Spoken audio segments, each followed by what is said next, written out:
Okie dokie, I believe we are all the way live. And hello and welcome to my graveyard. I am your host of the evening, the Cemetery Man from Salem, Mass. Always taking it to kicking candy ass, live and in living color here with you. Only on Grande's Graveyard. Hello and welcome to the debut edition of Grande's Graveyard. I am your host.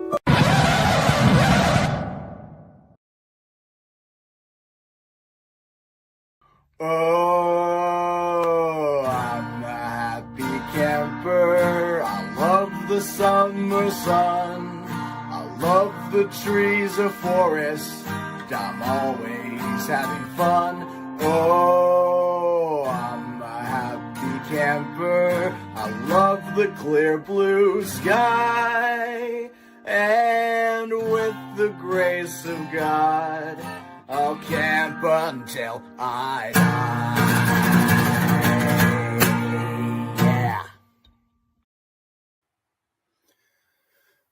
Well, what better way to kick this son of a bitch off for the 300th time? I welcome you to Grande's Graveyard. And that's just not the greatest intro in the world, right? There's a little bit of pressure. The lights are brighter.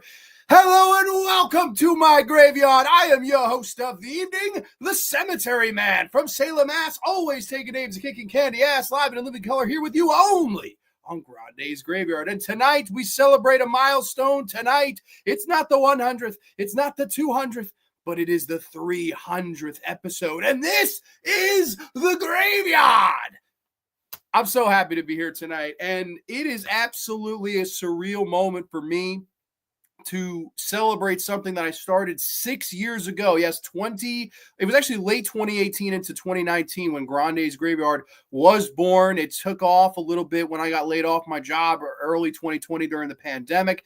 And that son of a bitch has had legs all the way up until tonight, where we celebrate 300 episodes of roundtables, Japanese horror, Italian horror, American horror, special guest hosts, Twilight Zone retrospectives, Tales from the Crypt, Tales from the Dark Side, and all that shit we love to love and film in the middle.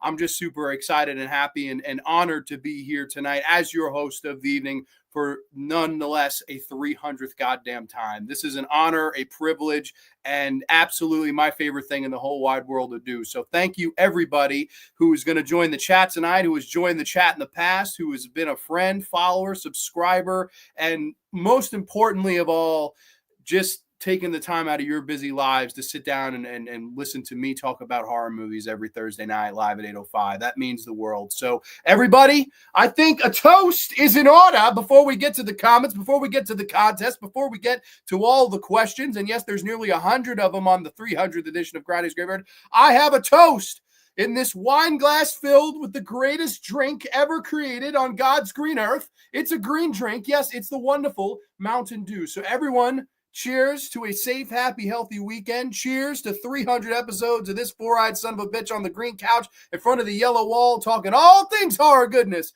only on his graveyard. Cheers, everybody. Oh, man. Only the good stuff. I broke out the new blazer. I got a new suit.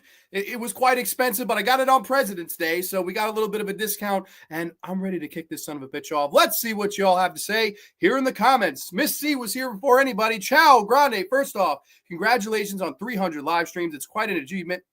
Yeah. Second, I'm very glad I found your channel and great to call you a friend. Thirdly, let's party and celebrate 300. Miss C, I couldn't have said any better than you. You should have done a cameo and done this intro. Thank you so much. I appreciate you being my friend for all the support and always looking out. So I do appreciate that, Miss C. Thank you so much for having my back always.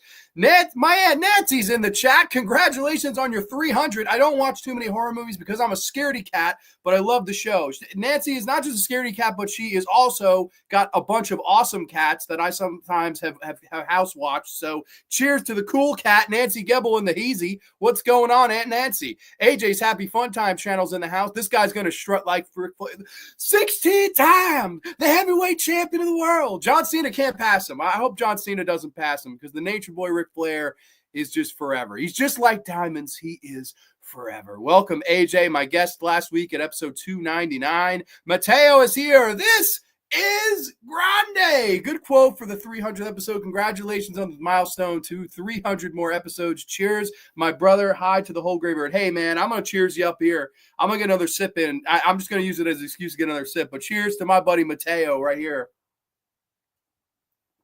Another person, it's funny, like we'll go through the comments, we'll go through questions, we'll go through all of it tonight. And the amount of people I've met through the show. I never knew Mateo before Grande's Graveyard. I never knew Mernsey. I never knew Missy. I don't think I knew Missy. Quite a few of you I know because of the show. So it's like the ultimate honor. It's the ultimate like camaraderie, right? Like people sometimes say is the older you get, the harder it is to make friends. Not if you have a podcast that runs for 300 episodes and you get all people from all across the world, whether it be Canada, whether it be Texas, whether it be Chicago, Illinois. It doesn't matter, man. It's just really cool to see this platform and how everybody kind of comes together and we could just shoot the breeze comfortably in this chat.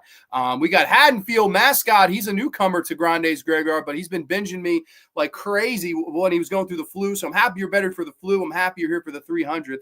Hey, I hope everyone is doing well. Congratulations on 300. Thank you. I found this place from the great Tales from the Hood video you did with Dr. Howdy. Let's get it. Dr. Howdy, one of my favorite reoccurring guests. Always love to shoot the breeze with Will. And yeah, no, you're not the only person that actually said that was their favorite episode of Grande's Graveyard. So that means a lot to me. Thank you so much, man. I'm happy to have you aboard as a new follower. I really do appreciate it. Woo! Hey, Haddonfield. There he is. Cemetery man.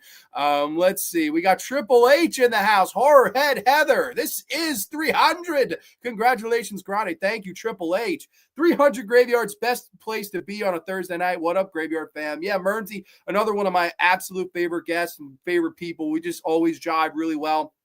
Always positive vibes with Merns, and it's just a pleasure to call him a friend as well. So, Merns, I hope all is well with you tonight, and thank you for the kind video you did on YouTube before, or Instagram, I should say before. That was really nice of you. We got Texas THC 1965. Hola, Grande. Hola, que tal, Texas. Proud of you, buddy. Hey, man, I'm proud too. I am proud to be on the graveyard tonight. I don't know about y'all. I'm honestly humbled and really, really happy for this. So I appreciate it, man. How are you, buddy? Congratulations on 300. I'm up to 2010 in my memoirs. Anthony Chobot does pop cultures and openings. Welcome, Anthony. Hope all is well with you. Thank you for the kind video you shot as well. It's cheering me off to 300. So that was very nice of you as well. We got a newcomer, Brianna, 57, is in the house. What's going on, Brianna, 57? Welcome to the graveyard. Hey, good evening. Congrats on reaching 300, Grande. Sean is here. Thank you so much, Sean. I appreciate that. We had Sean on for one of the horror roundtables. Always a cool guy to shoot the breeze with. Hey, Miss C, it's been a while, 10 hours. Oh, boy. Let's go. Joe Mama's in the hazy. What's up, Joe Mama? Hope all is well with you. Hey, good evening. Congrats on reaching 300. Dude, thank you so much. We got the Undead of Night. Tom is in the house. Hello and congrats. Hello to the old chat. Absolutely. Thank you so much, Tom. I appreciate that and all your support. Landrum, Matt Landrum's in the house. Lando Landrum, if you will. Chilling like a villain. Landrum, man, always good to see you, man. Hope all is well. Mr. Dan in horror. Hello, Grande and Fiends. Oh, we're not friends tonight. You're a bunch of goddamn fiends. Mr. Dan says so, not me. Not me. We're going to spin the wheel, make a deal just in a little bit. We're going to big giveaways, I promise. Toasting with my grape Powerade. Hell yeah, man. Hey, another one. Why not? That's the 300th. We could do these all night, man. Cheers. I shouldn't drink in this, but I don't know. Don't tell Mama Grande. Alpha Romero is here. Alpha, cheers. Hey, man, I'm picking up this glass so many goddamn times. It's just I'm definitely going to break it. I know it's going to happen. That would be something to break my glass on Grande's Graveyard 300. Alpha, man, hope all is well. And Alpha will be on next week for episode 301 as we discuss horror's most controversial moments and our special guest booking. We'll get into that next week, though. Tonight, we're going to celebrate the present here. Raven's Prey photo. Ed is in the house. Congratulations. Thank you, Ed. Hope all is well. Dr. Howdy, there he is. Grande, my man, proud of you, the Crusher. The Crusher, yes. Congrats. Thank you. People saying hi. We got Ghostface Brett in the house. Happy 300. Thank you so much, Ghostface Brett. I found you when I did the summertime slash and special. So that was through Corey. That was what I did with Corey. And Corey introduced so many people to my channel. So I always have to thank him for that, and just the always the kind, positive vibes he has. And it was always fun working with Corey. Always Corey's just good human, man. Do you know is in the house? Hello, everybody. Do you know? I don't know. God damn it, I don't know. But hello to you too. New to the show within the last year, but this show is always a blast. Congratulations on 300. Ryan Hanley, thank you so much, man. I appreciate that. I always appreciate the newcomers. Looking quite dapper, sir. Yes, congrats, Zintel. Thank you. I'm in my three-piece suit. Now, I'm literally in pajama pants. And I was like, you know what? I'm in a suit on the shirt. And this is the 300th graveyard. And I have a wine glass. And I have a Mountain Dew bottle just calling for my name to be drinking. So I figured I'd bust it out only on the 300th episode of this son of a bitch. The Crusher. That's me. That's my gimmick. I found you through the Scream 5 rant. Best rant ever on YouTube. Oh, man. That was a funny night. That was, oh God, that is one of my more beloved videos. So that is absolutely, it makes sense for sure. Thank you, Brett. I hope all is well. All right. I know you guys are probably sick of me mushing and gushing and all this good stuff. And I know that you guys want me to get to your questions, but more importantly, you saying this four-eyed son of a bitch, why don't you get to the giveaway? All right, we're going to get to the giveaway. The giveaway, of course, we will not have one, not two, but three different winners. Yes, tonight on Grande's Graveyard, we are bringing back the Wheel of Torture. Yes, the Wheel of Torture. We have 43 names on the Wheel of Torture. And absolutely no regrets here tonight on Grande's Graveyard. Of course, I'll go over what you can win. And then, of course, we'll start spinning the wheel. We'll start making the deal. And we'll go over how the contest works. So, basically, first prize, I think the best prize, personally, it's nothing better than some cash. $50 gift card to anything you want. If it's Severin, if it's Vinegar Syndrome, if it's $50 cash card, and you don't want any questions asked, all of that can be done for you. So if you're thinking, I had a couple people a couple years ago when I did one of these giveaways, they donated it to charity. If you want to do that, I will send $50 to whatever charity you want tonight, live in living color on Grande's Graveyard. You say the word, I will do that. But if you want to splurge on yourself, I don't blame you. I don't blame you at all. So that's one of the prizes. That's the only one that you can win once. If anyone wins and takes that, that's it. That's it for the money. However, there are two other prizes that you could win multiple times. And what do I mean by that? Of course, the second prize is if you don't have this Grande's Graveyard shirt, and I had the other one somewhere, but I forgot. So if you don't have this Grande's Graveyard shirt or the original, I can ship you out one of those for brand spanking free. If you don't have either, I could send you out both of them for brand spanking free. If you want a Grande's Graveyard original t-shirt, you say the word, send me your size. I'll shoot you a Grande's Graveyard t-shirt in no time flat. Lastly, and some people have said mostly to me, so it all depends on your perception. The last giveaway is if you win, you can choose the graveyard for a week. So if you've always had a burning desire to hear me talk about whatever it is you want to hear me talk about, right? If you want me to hear me talk about the fucking Flintstones for a week, I'll have to do a Flintstones retrospective just because you said so. It's like the special guest general manager episode of Grande's Graveyard that you will bet to control and tell me what I need to do. If you want to see me, I know Alpha said an Ari Aster appreciation night. I would do a retrospective. I don't know about appreciation. There would be much appreciation watching Bo is Afraid for 3 hours with a giant penis monster. I don't think I'd appreciate that very much. But that's the three prizes. So let's say you get three winners and everybody wants that or everybody wants the shirts. You can all do that. It's not like off the table. The money is the only one. That one's off the table after whoever claims it, claims it. So it is what it is. If you're not here live, of course, if the person who wins is not here live, I will let you know. And depending on the order of who wins, I would absolutely at that point let the person choose. So we're going to see what this is. We have enough time in this goddamn episode. Just rewatched the Scream Rants today. Oh, man, yeah, those are classic. OMG, I want a shirt. Y'all cross your fingers for me. Zintel, we'll be in touch. Even if you don't win, I could probably hook you up with a free shirt because I should have got you in the last one. So just remind me of that. Trust me, you don't want me to choose control of the graveyard for 1 week. Yeah, exactly. I'm terrified of that one. I will pay $50 for my sanity to not let people pick the graveyard for a week. But it will be very funny. So, everybody, it's time. Now, how does this contest work? Last question before we spin the wheel.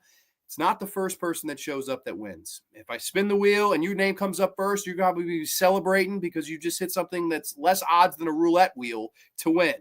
It's not the first person that wins. It's the last person. Yes, it's the last person to win on the graveyard. So, last man standing on this wheel wins their first prize of their choice, any of those three. And we're going to get this show on the road. All right, everybody, here we go. Spin the wheel, make the deal. 43 names. Let's spin it. Who's the first name on the chopping block? The sad man or woman? It is. Looks like Dreamscape Diaries. That's a new name for Grande's Graveyard. You're the first person out. Spin the wheel, make the deal. Who's our next one? It is a battle royale. Absolutely, Haddonfield Massacre. It is a battle royale.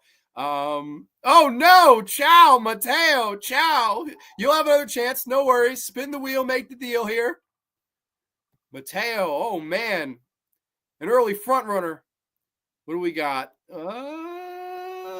Looks like Donovan Alba. Good work, buddy. See ya. Thank you for playing. Next one. Let's get it. Wow, 2 people I work with in a row. Holy shit. Christopher, next man on the chopping block. Spin that wheel. Let's make that deal. What do we got? We got looks like Jamie Fitzpatrick. Thank you for playing. Spin the wheel as there are less. There's 38 entries now. Now you got a shot about 1 in 38, which is about a roulette spin here. John Landry, it looks like. Yep, John Landry's the next one. Let's spin the wheel. Let's do it. That was quick. Yeah, Mateo. Yeah, poor Mateo. That's crazy, man. If you ain't first, you're last. Oh, and there goes Zintel. Well, it's a good thing we'll be in touch. I'll just say that. Zintel, I'm sorry. You were the 7th person off the list. 36 of you to go, though. What do we got? Joe Mama barely escapes as Nixon Trone will leave the list. It was his birthday yesterday. Shout out and happy birthday to Nixon Trone. What do we got here? Who's next? Oh, this is a close one. Henry Horseman. That's who he acted in my short Down by the Bay. Henry was the big kid around the campfire. Terry was the character's name. Really, really good guy. I love Henry. He's singing opera, I think, actually, in Florida right now. We got Taylor Knox. She was actually the creator of the Grande's Graveyard t-shirt design. So sorry, Taylor. I'm sorry you can't win a t-shirt that you've designed yourself. Let's see. Looks like followers at home. Good old Gideon. Thank you, my friend. Let's spin the wheel. Let's make a deal. Who's next on the chopping block? Oh, no. It's Lando Calrissian Landrum. Thank you, my friend, for playing. Spin the wheel. Let's do it. Who do we got? Looks like Street Heat Perna. JP, the next man off. 30 to go. Now it's a Royal Rumble. You got a 1 in 30 shot. Murdsy gonna escape it? I think he is. Murdsy escapes. Fever Dreamland Theater, the next man out. Who do we got? Alex Angelicos, the next one. Wow, that is a dead center on Alex. Thank you for playing, Alex. Spin the wheel. Let's do it. Who is the next victim? It's going to be that name I'm not too familiar with. Ava, 21121. Thank you for playing. Next spin. Let's do it. That's sneaky Merge. Merge just survived that one. I don't know. Will he be this lucky again, though?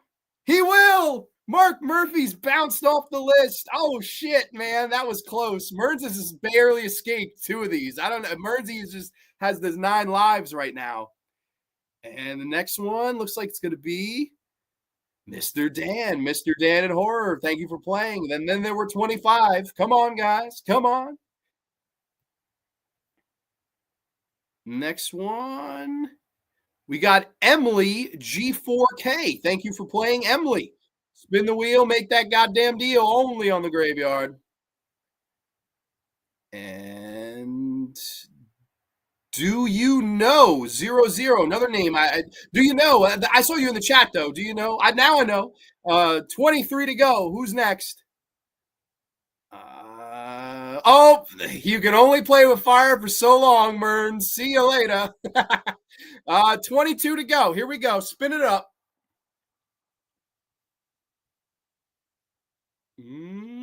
Uh-oh. That looks like the Undead of Night. Tom, thank you, my friend, for playing. All right, so if you're still in it, you've made it halfway. Now you got to get to the end. 21 names remaining. Oh, is it going to be Miss C or is it going to be Triple H? Miss C, thank you for playing. Triple H by a hair stays in it as we drop down to 20. Uh-oh. Uh-oh, it's Dr. Howdy as he's commenting. Isn't that brutal? Oh, no. Dr. Hogg, MD, has been eliminated. And then there were 19. Spin it up. Spin it up. Oh, it's going to be close. And Joe Mama, thank you for playing, my friend. Spin it up. Let's do it.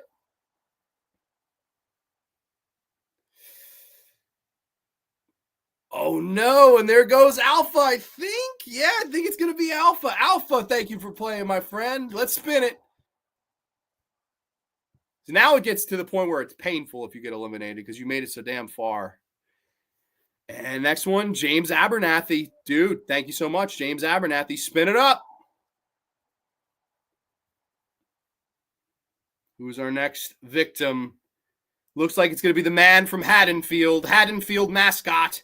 Thank you, my friend, my newest supporter, as there's 15 of you now.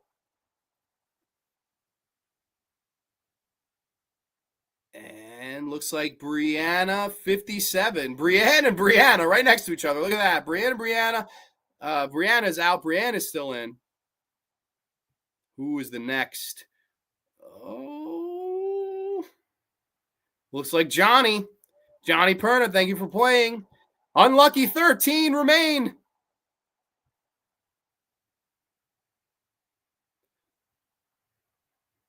Oh, my God.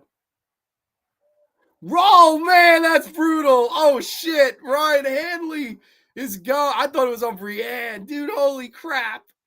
Then there were 12. Next one, it looks like it's Easy E. Last year's winner. You made it to the final 12, Easy E. Congrats on last year. Looks like just a little bit short this year. 11 to go. Who do we got? Looks like Trenchy. Yeah, it's going to be Trenchy. All right. And then there were 10. 10 remain. Place your bets. Go place the live bets in Vegas. Who's the next one out? Uh-oh. It's going to be Grief World. Yes, Grief World. Nate the Great, one of my best friends in the world. I'm sorry, Nate. You made the top 10, but it was not good enough. And then there were 9. Spin her up. Spin her up. What do we got? Ooh.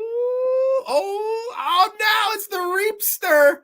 The Reapster is gone. And then there were 8. 8 men that won a main event WrestleMania. And there's a woman on here. There are actually 2 women on here. Oh, I jinxed it. Oh, I'm so sorry. I jinxed it. Now there's 1 woman. Brienne, thank you for playing, my friend. And then there were 7. Let's spin her up. Let's do it. 7 left. I think it's going to be Dan. All right, Dan, the next man out. Last 6. It's Elimination Chamber now. Who's going to headline WrestleMania? It doesn't look like Triple H is going to headline WrestleMania. Oh, no, Triple H gone. And then there were 5. Oh, boy. All right, Greg, Anthony, Gontropo, Ant-Man 525, or AJ Zetro 75. One of these 5 men will main event WrestleMania. Who's it going to be? Who's going to get the ticket to the Chocolate Factory? I'll tell you who it's not going to be. Unfortunately for him, it's Anthony Chobot coming in at the number 5 slot. And then it's a fatal 4-way. Fatal 4-way. Who's got it? Who's got it? I should have called horse racing, goddammit. Oh, what's it going to be? Looks like Andy, who I did the awesome Godzilla episode with. Andy, thank you so much for playing. And then there were 3. Anthony, AJ, Greg. Final 3. Who do we got? And there goes Greg. Okay, final 2. Ant-Man 525 or AJ Zetro. One of these 2 men get the ticket to the Chocolate Factory. Drum roll graveyard. Spin it up. Who would be? And your winner, oh my God, it's going to be close. It is Ant-Man 525, your winner. Do your victory lap, Anthony. Anthony, you are the winner. I don't know if you're here, but Anthony, man, congratulations for Anthony. You get your pick of whatever you want. If you want $50, consider it done. You want Grande's Graveyard t-shirts, consider it done. And if you want to run the graveyard for a week, consider it done, my friend. That is the price of admission, my friend. So congratulations to Anthony. I don't think he's in the house. At least I haven't seen him comment yet. But Anthony, man, congratulations on your W. And we'll be in touch. I'll message you after if you haven't been watching live. No worries. And you will tell me what you want. I will accommodate. But that doesn't mean the rest of you are all going home losers. No, that just means Anthony, who's won the first one, Anthony has his pick. Anthony can literally be running the show by a few weeks from now. So that is what it is. However, 2 more of you will win tonight. So what we're going to do, and I'm going to just say hi in the comments. Congrats. We got Phantom Analogs in the house. Dude, thank you so much for sharing the post before. That meant so much. I appreciate that. Congratulations. Ant-Man, it's so funny. He just returned to YouTube with a Scooby-Doo 2 review. And then here he is. He wins the fucking contest. That is so awesome. Robert Simeone, thank you so much, man. I appreciate that. Congrats, Ant-Man. Ant's such a good guy. I'm so happy that I'm sad he's not here, but I'll be happy to tell him that he won. You must be present to win your prize. that's spoken like a true second placer. Oh, man, that was getting fun towards the end there. But again, we're not done yet. We're not done yet, ladies and gentlemen, children and boys and girls of all ages. We're not done because everybody except Anthony goes back on the wheel now. So what we're going to do, we are going to remove Anthony. And what we're going to do, we're going to paste the list of people again. We got to find Anthony now. And we're going to take Anthony off. So now it's 42 entrants for the last 2 prizes. We maybe should just save on time and I could just spin it and then the first person, we can do that. Or we could go through it all again 2 more times. So we'd have like 80 something more spins if you guys want to do that. If you don't, I could just do 2 spins and it's over. We could do that too. So let me know what you want to do. If you want to save some times and then I just go answer the questions and we can move on from there after we crown 2 more winners, we could totally do that. Totally up to you guys if you want. I'm just going to catch up on a couple of comments in the meantime. I did miss Nanette. Nanette, thank you so much for checking out the show tonight. I do appreciate it. 80 spins? We could do it. We could do 80 spins. Fuck it. I don't care. Do the 80. All right, fuck it. We'll do the 80. Let's do it. 80 spins. You fucking guys request it. We're going to do it. So, okay, here we go. I like the Battle Royale method. Yeah, it's a little bit different. I don't know. Something different. It's boring if it's just over in 2. Yank the Band-Aid off. Well, that's spoken like a guy that came in 2nd place, AJ. You little sour, AJ. Do the spins. It's fun. Maybe do some questions before the 3rd spin. That's not a bad idea. 80 spins. All right. Let's do it. I'll try to make it as quick as painless. I'm sorry. There are some people that don't want me to do it that way. But it is what it is. Bummer the Mets couldn't best the trash cans today. Yes, it is, but it is what it is. All right, let's start. I'll try to get through this as quickly as possible. Let's do it. We'll do 80 spins. Let's do it. Round 2, fight. Spin it. Spin her up. Who's the first poor soul that's going to be out in round 2? Oh, poor Mr. Dan. I think Mr. Dan was early release both times. Mr. Dan, thank you for playing, my friend. Next spin. What do we got? It's going to be close. Street Heat, barely. Wow, Dr. Hogg, man. Dr. Hogg's counted as 9 lives after that one. He's going to go hit up Gerda and be like, Gerda, bitch, I just fucking survived this son of a gun. Christopher. Wow, Chris was I think the 4th and then the 3rd person eliminated. Bye-bye, Christopher. Next spin. Let's see. And looks like Ed. Okay, Ed's gone earlier. Ed went pretty deep the first one, but Ed's gone early. He's in round 2. Let's see what do we got next. I want sudden death, Dr. Hogg versus AJ. Well, that could happen. They're still both in it. As it's going to be Gid out again. So spin it again. Let's do it. I want to run the graveyard. Give me the W. Well, we'll see. You're still on there. Oh, poor Mateo. Mateo's like, get this over with. Well, the wheel accommodated. The wheel's like, all right, you want to get over with, you son of a gun? I'm just going to geek your ass out. Only on the graveyard. Let's do it. What do we got? Next man or woman. Close one. Dreamscape Diaries. All right, thank you for playing. Spin her up. What do we got? And, uh-oh. AJ hangs on again. AJ, you are like the fucking Iron Man. You're the Shawn Michaels of this. You've like caught your 19th wind, man. I'm sorry, Mateo. I am truly sorry. But Miss C, yep, Miss C is the next one. Spin her up. I'm sorry, guys. I'm trying to get through these as quick as possible. I know this is probably a little tedious for some of you. I do apologize. Who's this one going to be? Close one. Do you know? Oof, that's a brutal one. It was on Ava for so long. Brutal L there. Let's see. We're going right back here. And another close one, but it's Emily G4K. Emily, thank you for playing. Let's see. 31. It's 31. So we got almost a Royal Rumble, a little bit more than a Royal Rumble. Ah, and there goes Ava. Okay, Ava's gone. Ava 21121. Now it's a Royal Rumble. 30. 30 of these. I was wondering how you get on the wheel. So all you had to do, I did like a contest entry video and you had to just ask me 2 questions on it. Unfortunately, the deadline's passed now, Nanette, so I'm sorry about that. But there's always time, for the next giveaway we do with this. I mean, we could always talk down the road about more giveaways or, and you're still open. You can ask me whatever questions you want tonight. It's still open for them. As Fever Dreamland Theater, and I did miss Taylor Knox was eliminated, the t-shirt creator herself. As we keep spinning, we got 27 people in the chat, 28 entries on the wheel. And now there's 27 entries on the wheel as the Undead of Night is gone. Spin her up. 80 spins. Less than 80 spins now, thankfully. What do we got? Well, who's next? Triple H barely survives, and it's Anthony Chobot. Next spin. Let's do it. Who wants to main event? And doesn't look like Johnny Perna wants the main event. Johnny Perna, the next man off the list. Let's do it. Spin her up. I think the wheel put a curse on me. No, you're fine. Nobody got cursed, I don't think. Mark Murphy. Thank you for coming. Next one. Who do we got?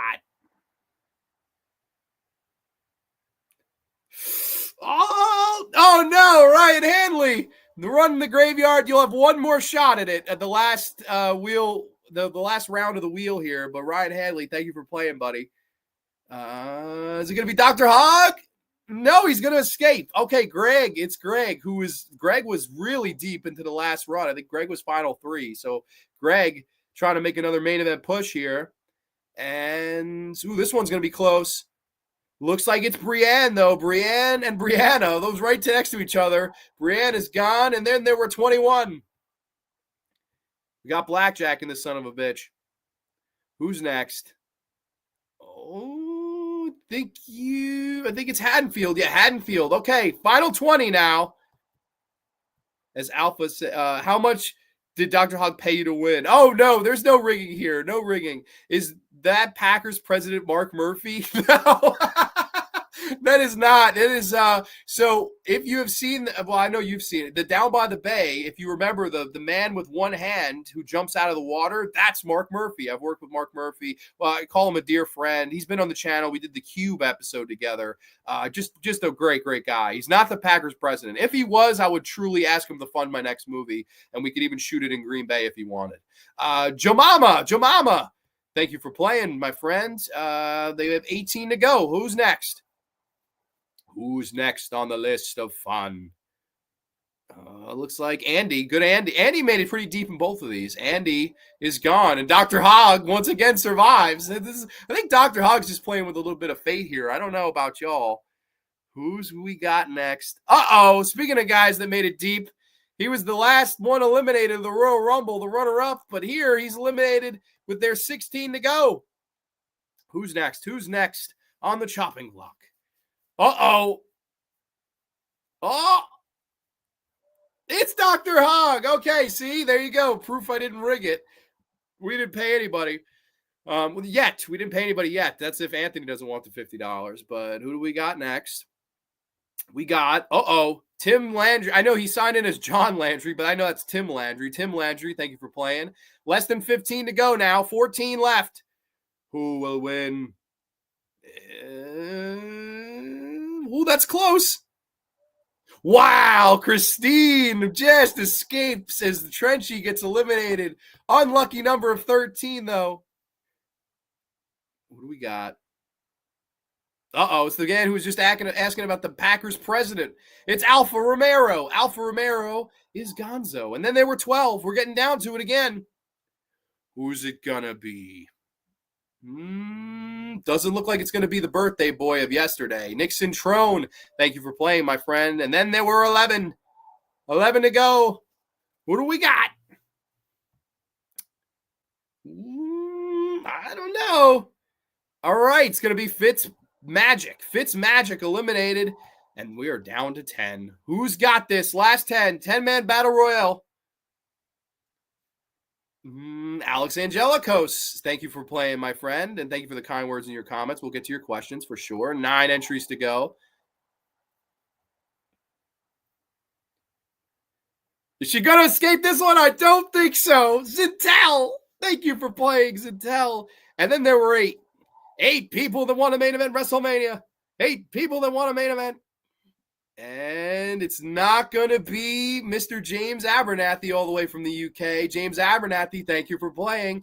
Then there were 7 little horses. Who's going to cross the finish line last? It doesn't look like it's going to be Mernsey. Mernsey's Movie Mansion, thank you for playing. And then there were 6. It's an elimination chamber. Triple H is in the chamber again. Is Triple H going to be bounced again?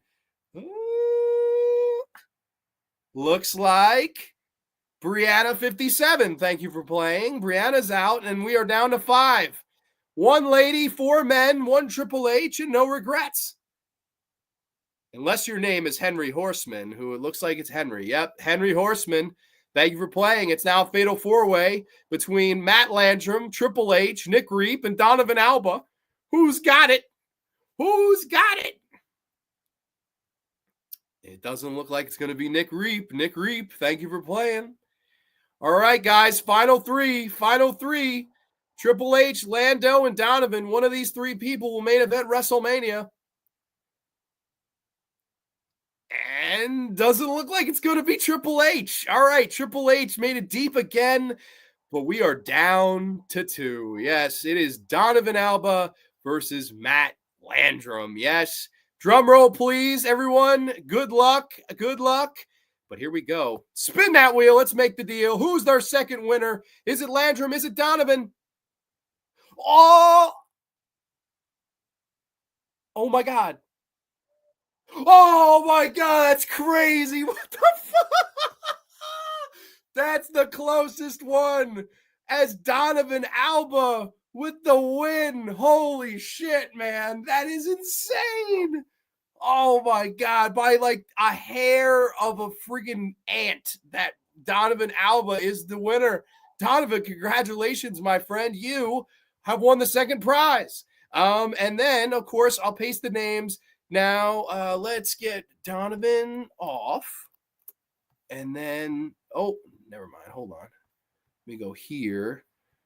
Bro, Landrum got screwed, dude. Landrum, we'll talk about a freaking console. That is a brutal freaking L. So I gotta send you something because that was too brutal. Holy fuck, bro, that couldn't have been closer. Yeah. Let's see. Won the first game. Say it. Congrats, Donovan. You lost by like a fucking adolescent pube. You really did. But okay, I think we've done enough spinning. Let's do one more spin. The first person on this is gonna win the third prize, and then we're gonna call it because we've been spinning too long. It's been almost 40 minutes. Congratulations, Donovan. But there's one more winner, and it's gonna be a suicide spin of the wheel. We've got 40. We gotta have 41 names, right? Because I gotta take off Ant-Man again. So let me take off Ant-Man. Okay, 41 names. It's going to be down to 1 spin. It's going to the Montreal Screwdrop to Matt Landrum. Landrum, I'm going to send you something. That was too brutal of a loss to not get anything. So I am sorry. But with that being said, you have one more chance. There's one more spin of the wheel tonight. We've done our marathon. We did enough spins. I think it's time for a suicide spin. No battle royale. Let's spin it. The third winner is going to just get the 1 spin. 1 spin. What? No love in the graveyard? Always love, Pat. Pat, welcome to the graveyard, my friend. Welcome. But we got a competition going on, and we got one last spin to decide one last winner. we're going to do it right here on Grande's Graveyard. Here we go. Last spin. Everybody, best of luck. I love you all. We're going to get to your questions after this spin. Let's declare a third winner. Let's do it. Who's it going to be? It is, looks like Johnny Perna. Johnny Perna, come on down. Johnny Perna is the last winner of the Grande's Graveyard. Spin the wheel, make the deal. So we had 3 winners, Ant-Man 525, Donovan Alba, and Johnny Perna are your winners for the Grande's Graveyard. Spin the wheel, make the deal. So I want to congratulate those 3 guys on their W's. Of course, Landrum, I promise I will. That was the most brutal L I've seen in a long time. So Landrum, we'll be in touch. Maybe I'll be sending you some free t-shirts or something. But congratulations. I'm unfollowing you. No, never. I'm the Grande Screwjob. No, I swear. I'm like looking, I'm like, there's no goddamn way. I thought for sure it was going to be Donovan, but no, it just kept going a little bit. Congrats, Dranon Miles. Dude, thank you so much. I appreciate that. I really do. Thank you guys so much. This was a lot of fun. And now I will get to your questions. Congrats, Grande, the milestone. Russ, dude, thank you so much. I do appreciate that very kindly of you to say that. All the winners are getting signed Juan Soto shirts. No, they're not. But we'll discuss. I'll discuss with the winners. I will discuss with them. If they all want to run the graveyard for a week, they can do that. All good, my brother. A lot of fun, regardless, making my hands sweat and shit. Dude, yeah, I'm like, holy shit, man. But I'll hook you. I got Landry, and I got Zintel too on the shirts. Well, if anyone wants shirts, let me know. I'm in a giving mood, so just let me know. If you have me on DM or whatever the fuck, I will see if I can hook you up because I do have some spares. Lord Freeze, howdy from Portugal. Isn't that the beauty of Grande's Graveyard? 300 of these, and we got somebody watching in Portugal. Welcome, my friend. Hope all is well with you. Ghostface Brett, he's trying to steal your gimmick, though. I don't know. Ghostface Brett is going to have to get into a Portugal piss match with you. It's going to be some crazy shit. Congrats to all the winners. Absolutely, Zintel. Thank you for being a good sport. 300. Yes, this is Sparta. If I won, I would take over the graveyard and do a Terrifier retrospective just for you. I wouldn't be opposed to that. I mean, I have to at one point do a Terrifier episode. It's the biggest topic in horror. And I don't mind the first movie, so it is what we could fuck. Honestly, I mean, the Terrifier pizzeria from the first movie when he's like, waving him at the pizzeria, that's not even a town over for me. So I could shoot it in theory. If I asked the owner, I'd be like, dude, can we do Graveyard live in the Terrifier pizzeria? That would be really cool. The sequels, not so much. What are the winners' addresses? Oh God, well, we'll find out the winners' addresses, but you don't need to know that, Merns. You don't need to know that. I want a shirt. We already have a shirt, my friend, but we could be in contact with it. Zintel first. I've been begging for one. Dr. Hawk showing off the shirt all the time. I got you. We'll all be in touch. No problem there. I will absolutely hear y'all out there with the shirts. The shirts is going to be the easiest thing to accommodate because I already have them. But what I don't have is the time. No, I'm just kidding. I am answering all your questions now. So let's start all the way from the top. I believe the first person to ask me anything was Miss C. So we're going to start with Miss C here. I've got the questions up on the screen.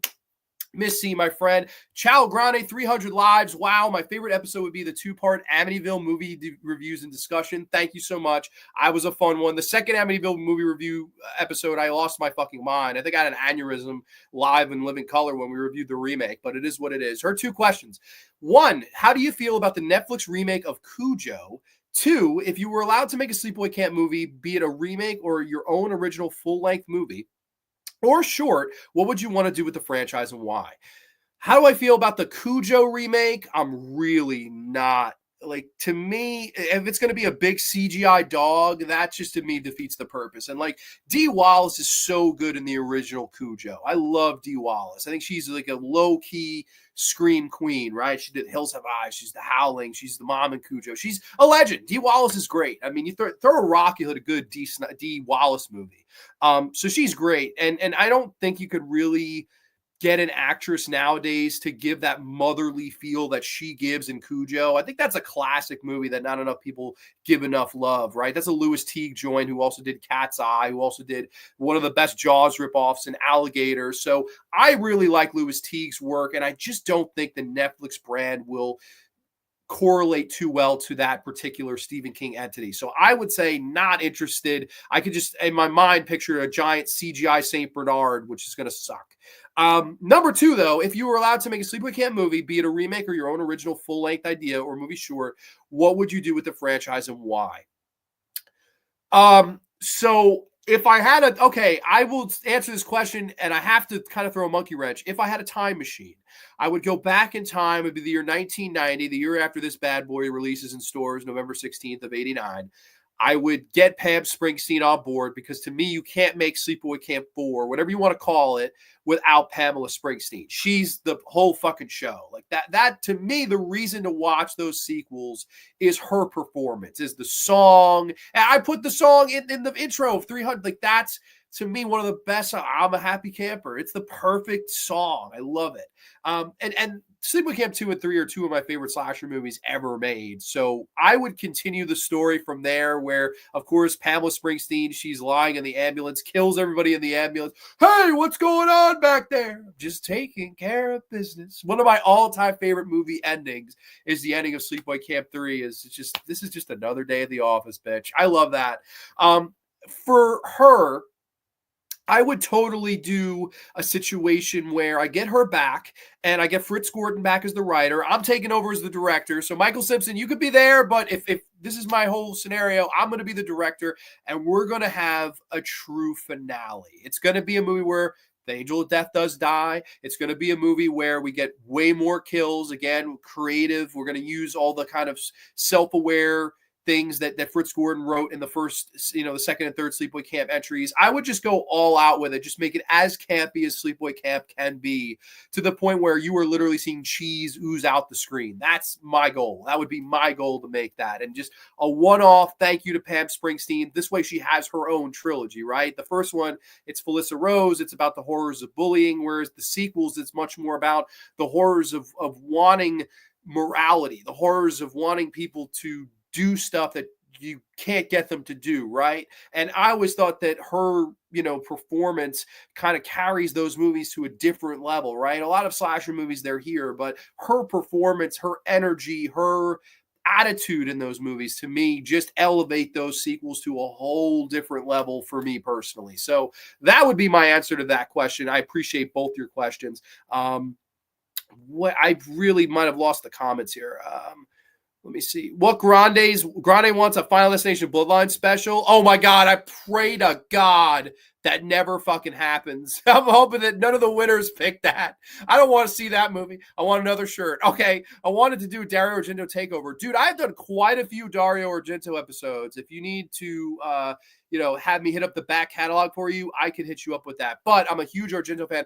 And I think I've ranked all of his movies in one episode, where I had the tier maker and I just went through his entire filmography. So I'm a huge Argento fan. That is no problem. I've reviewed quite a few of his films. That was fun. Congratulations, everyone. Yeah, Triple H made it deep in both those. What if I would like Grande's Graveyard boxers instead of a shirt? Is it an option? I mean, I would have to make them. I would have to go on a website and make them. But I could, if you really, granted, those I would probably charge you for, because I have no fucking idea what it would cost to make custom Grande's Graveyard boxers. If it's cheap, out for free. If it's not cheap, I'd have to hit you up, Mateo, for a little dinero. I wonder if they will do the novel ending to Cujo. I mean, Netflix being the entity that it is, I can't see. I don't know. Maybe. I don't know.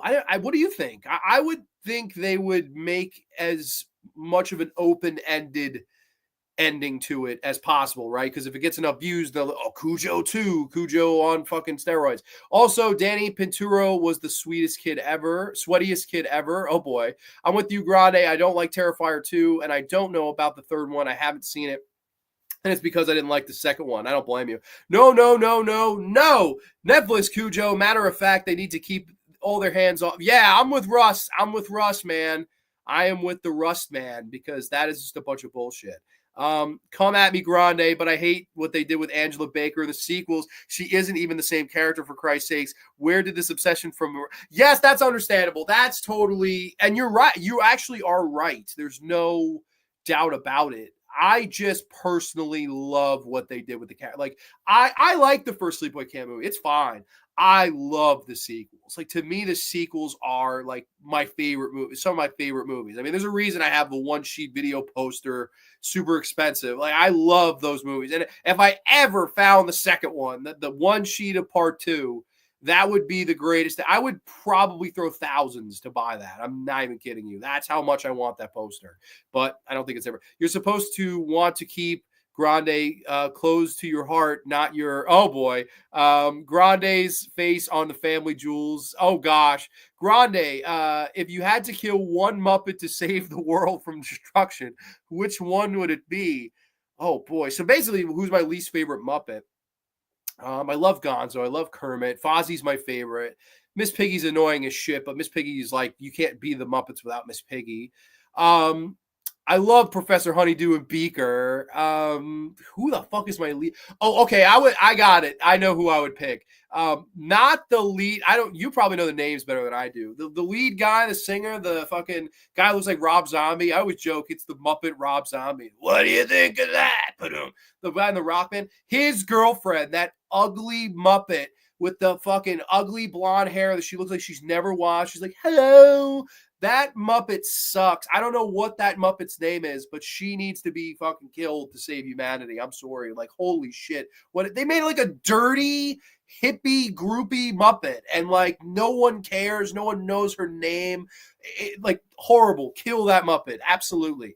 They seem to be remaking a few of the classic Dr. Seuss stories. One of the movies that they should remake from 1953, The 5,000 Fingers of Dr. Seuss, which is a only live action adaptation. Slasher Fred, welcome to the house. I've never heard of that. Miss Piggy, because she's a biatch. Oh boy. Kill Miss Piggy, me for a month. There you go. That's some bacon. Different strokes for different folks, man. Felicity Rose is more my jam. Oh, dude. And she's such a nice person, too. Like, one of the nicest people I've ever met in the community. So kind. So yeah, that's different strokes for different folks. I totally respect it. I do like the original for what it's worth. The sequels are on another level. Dr. Teeth. I love the second and third Sleepaway Camp. I'm with you. Janice, you son of a... Is that her name? Is her name Janice? She's oh my God, what a horrible person. Ginger Ninja, hey. Hope everyone's doing well. Ginger Ninja in the house all the way from Australia. Welcome, Ginger. Hope all is well with you, buddy. We have our next questions, though, from Ed. What would you be doing if it was not the show? And who would be the ideal guest if you could have on the show? Favorite episode was with the wrestler Rage, which that was Ed won last year, and he ran the graveyard for a week, and he had me interview this very nice wrestler Rage and his daughter Chaos, which was like a really interesting, unique episode that quite a few people have told me they really like. So maybe in the future we'll have to get some more wrestling guests on here. Granted, I'm not usually one to get guests that are like famous or like celebrities, if you will, but like I don't know, it's something that I could try to do if people are interested in it. But to answer your question, what would I be doing if I wasn't doing the show? I would love to be a filmmaker. Like that was always my dream. You could ask my parents, who were never they were never like, John, that's not really a real career. I was like, yeah, but I want to. My dream was to go to Full Sail University and make movies. Like that's where Darren Bousman went. That's where the WWE Performance Center, NXT is. I mean, Full Sail University was my dream in high school. I wanted to go there. I wanted to find my voice as a filmmaker. I wanted to learn film, and I really wanted to, expand my creativeness, right? Like I wanted to be as creatively juicy as possible. I wanted to go there. I wanted to write. I wanted to learn all these things. But a little thing called money got in the way, and that is a pay to get in. That's a school. If your daddy has a lot of money, if your daddy's a dentist like Eli Roth, that's the school you can go to. Unfortunately, I don't have no daddy dentist, but I do love Papa Grande, and he's the man. However, that was my goal, and that's really what I would have done. So to answer that question, yes, I would have gone to that school, tried to learn my craft, tried to hone my skill. I would be making movies. I would be writing stuff, but just anything to stay creative, anything to stay active and using my brain as much as humanly possible.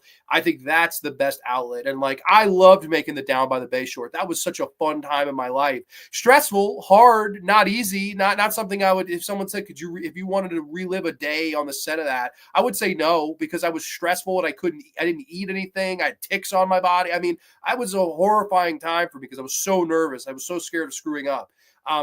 But I would love to be making movies for that. That would be my answer. If I wasn't doing Grande's Graveyard, I'd love to be making movies that other people would talk about on their podcast. As far as the ideal guest to have that is alive on the show, I hate to do this, but it would be Pamela Springsteen. There's no question who it would be. It'd be Pamela Springsteen. There's absolutely no human being in the world I want to meet more. Some people want to meet Derek Jeter. Some people want to meet Tom Brady. Fuck them both.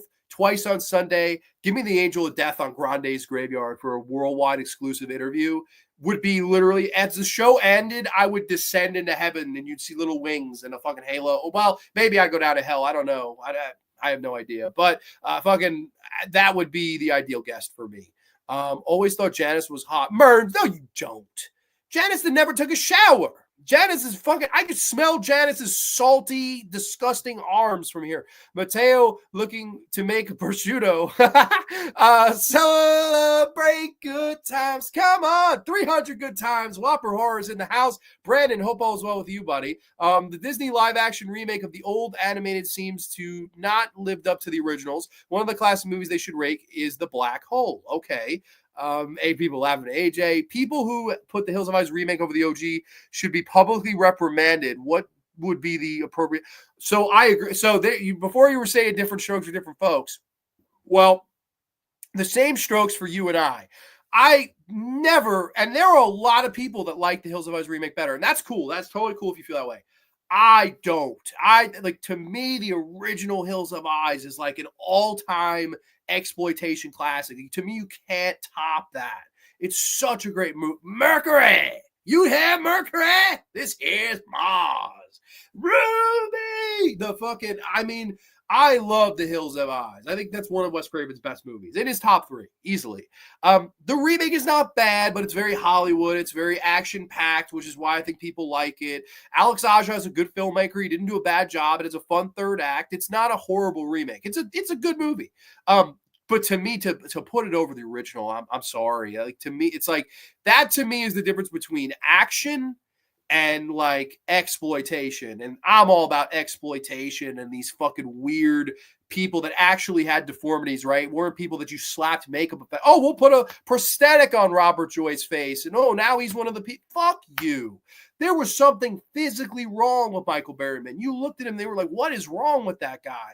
These people looked like an inbred family in the fucking hills of the fucking middle of nowhere. I don't know, man. To me, it's like, I respect if you like that remake better, but to me, the original is just on another fucking level. It's really not even close. As far as what I would do to them to publicly reprimand an appropriate punishment for them, I mean, that's pretty harsh. I don't know. Like, to me, the people that like the Elm Street remake or the Fog remake, those are people we should publicly have punishment for. I'll tell you what, since Wes Craven movie, right? We'll put him in the chair from Shocker and no more Mr. Nice Guy their asses. We'll Horace Pinker their asses. And then if they jump into the TV like Electrical Circuit, then we're all fucked. What is a movie that isn't horror that you would reimagine as a horror? It's funny. There's a trailer for it.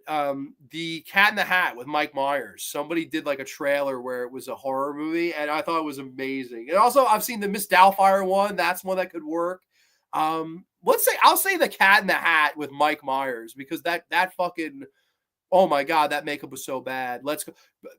Ed, no one has tried harder. You know how many times I've emailed that woman and begged her for an interview for like anything, even an autograph for this would have, oh man, no one has tried harder. I really wish, but it just was never going to happen. She's not proud of those movies. What about a Camila Mendes interview? Oh my God. How about a Camila Mendes? I would take her on a date.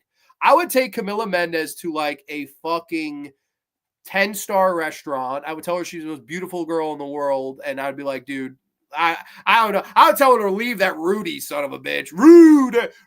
Leave that fucking guy with his coiffed hair. What the fuck is that guy doing, man? That guy's a fucking pussy. I'm sorry, but that guy sucks. Camila Mendes, ain't nobody would love you more than John Grande and a Cemetery Man. 300 graveyards, Camila. He'd go all night long, if you will, Cody. I'm going to go back to Sleepaway Camp 2 and 3 location and perform a ritual to hypnotize Pamela to come on the graveyard. Well, if there's anyone that could do it, it's this guy because I know you've got no fear. And it says Angela's back. He's taking the pictures of it. I think he got bed springs from there. Whopper Horror is the coolest people, man. He just went into the middle of fucking property that's like forbidden. And he's like, fuck you, man. I'm a happy camper. I'm going to go buy this disgusting old pool with green water in it and take pictures for Grande. Well, I'm sure he's taking pictures of himself, but like Deadpit said, who are these people and what world are we living in? I don't know. I don't know. I don't get it either, but there are a lot of people that will tell you the original is not as good as the remake. There's a lot of people don't like the original Hills of Eyes. I don't know why. Dominic St. Clair is in the house. What's going on, Dominic? Michael Berryman is super nice. Met him. Dude, I've heard nothing but good things about Berryman, man. I'm sure he is awesome. Someone did a trailer to Dean stalking Rory from the Gilmore Girls as a horror trailer. It was fantastic. That I have to see. That's amazing. That would be fun. I think Jason Goes to Hell is one of the best Friday films. Awesome. Yeah. Not one of my favorites, but awesome that you think that. Happy 300th, bro. Feldman is in the house. So another guy I work with. Awesome, awesome people. Thank you so much, Feldy. I appreciate it, buddy. Cheers. Hey, I don't know if you're drinking tonight, Feldy, but I got a little Mountain Dew in a wine glass. So cheers to you, buddy. I'm not going to be at work tomorrow. We're drinking it up on Grande's Graveyard tonight. Don't tell Laura. Next, let's go. Next questions here. Laura is my boss for anybody who wants to know. That's who that is. So Feldman will get it. I bet you Feldman's laughing a little bit.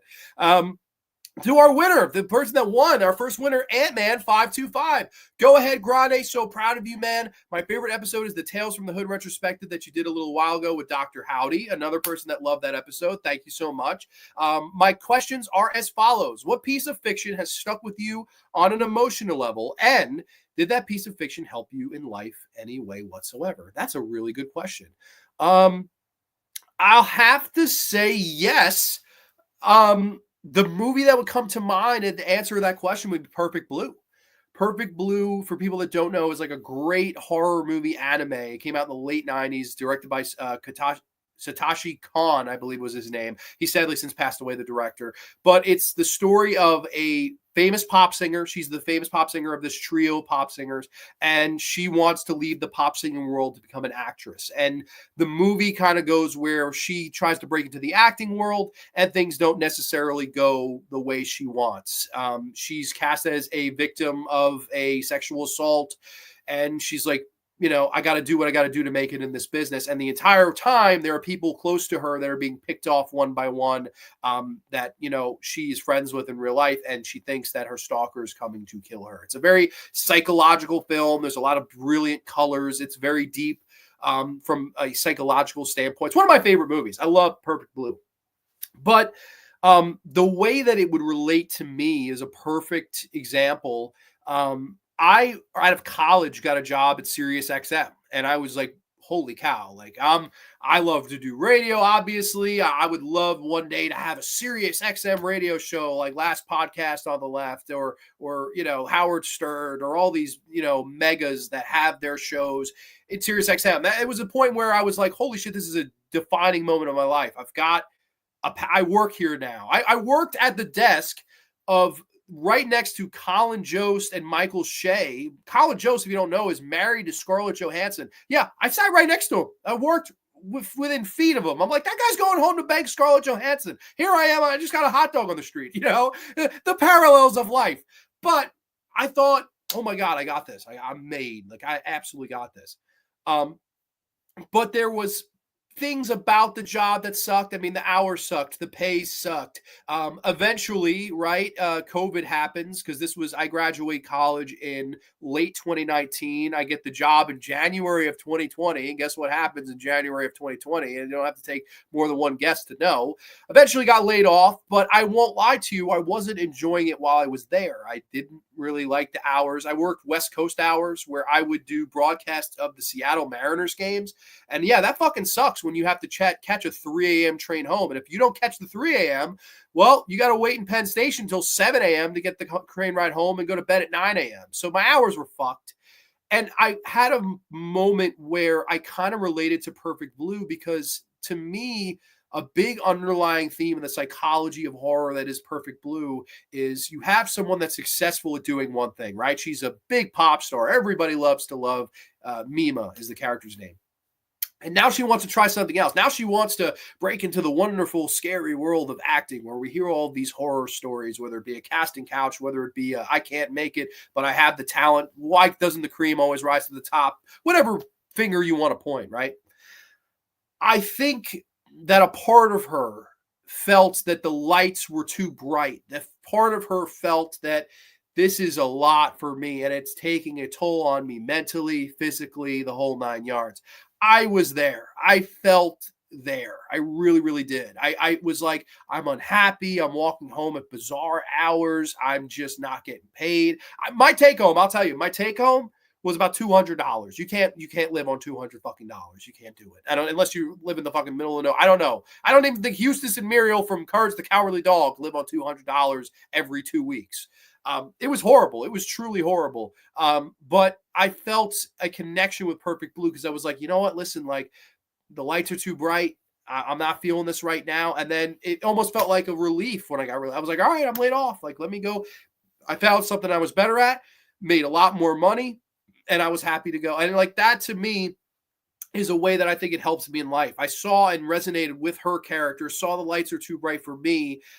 Wasn't my choice, but I got out of Dodge. And then, of course, I think things got better. So, yeah, I would say that as my answer for that. Sorry for the long-winded story. I am really sorry. Let me go back to comments. I just happened to. Cheers and joy. Thank you. Grande drunk as hell, boys. Hell yeah, man. I got my Mountain Dew. I have Mountain Dew, too. No, you don't. Nanette, cheers, my friend. Cheers to the dew, to you and your dog, and Mountain Dew, my friend. I don't want to get it on my tuxedo or my blazer. What if they had Jason Goes to Hell mode in Friday 13th game where Jason possesses the count? That's a great idea. Bad movie with a great idea from Dominic St. Clair, man. Dude, yes, I love that. I think that's a great idea. Perfect Blue is top notch, one of my favorite anime. Me too, easily in my top favorite anime movies. Not sure how many people know this. There was possibly still a hard Mountain Dew. There is. That's out there. I would never drink that. Anything, if you drink like anything like hard iced tea, like Jesus Christ. Like even I'll make fun of you and I don't drink. What's your favorite Silent Hill if you've played them? I haven't played enough to give you a good answer to that, so I'm not gonna BS you. The Silent Hill movies are another question. The second Silent Hill movie is pretty bad. Look who it is. Sorry I missed the start of your stream. What's going on? What's going on, Johnny Perna? You were one of the 3 winners. You won the last make the deal here. So Johnny Perna, congratulations. You won one of the giveaways. Now, which one it was going to be, that's up for debate because you were the last one. So you have last dibs here. We have tons of hard Mountain Dew here in Tennessee. Home of Mountain Dew. Hell yeah. All right. I've never had it, but I do know about hard Mountain Dew. Perfect Blue is so good. I watched that yearly at least. Same. We're living in the wine glass. Yeah, hell yeah, we are. We are living in the wine glass era of Grande's Graver. We need some more, honestly. Wait, for real? Hell yeah, you won. Yes, you won the last spin. We did Battle Royale spins all the way, and then the last one we just did a suicide spin to save time because it would have been another 20 minutes probably. And you won, so congratulations. Which Sleepaway Camp is your favorite? Right there. Sleepaway Camp 3. I know it's unpopular. I know a lot of people will say, even if they don't, or I should say, if they like the sequels better than the original, they'll point to the second one. I always point here. There's more psychology. The characters are more colorful. The kills are crazier. Pamela Springs. It's the most Sleepaway Camp of all of them. That's why I love it. It just has everything. The lady with the flagpole, Kim Wall, who I have her autograph. Really nice lady. I mean, yeah, no, Sleepaway Camp 3 for sure. Holy fuck, your take almost 2. Yeah, straight out of college too. So I mean, come on. It was a dream, right? It was a dream. It was something that I was like, I'm in the door. I'm standing next to someone who's fucking Scarlett Johansson. You start to psych yourself into, I gotta stay. I could do Starving Artist. I could pay dues. No, can't. Well, I could drink dues. I don't know about paying them, but I can sure as hell drink them. Only on the Graveyard. Congrats on the win. Yeah, you're the first win. None of the other 2 winners were even here.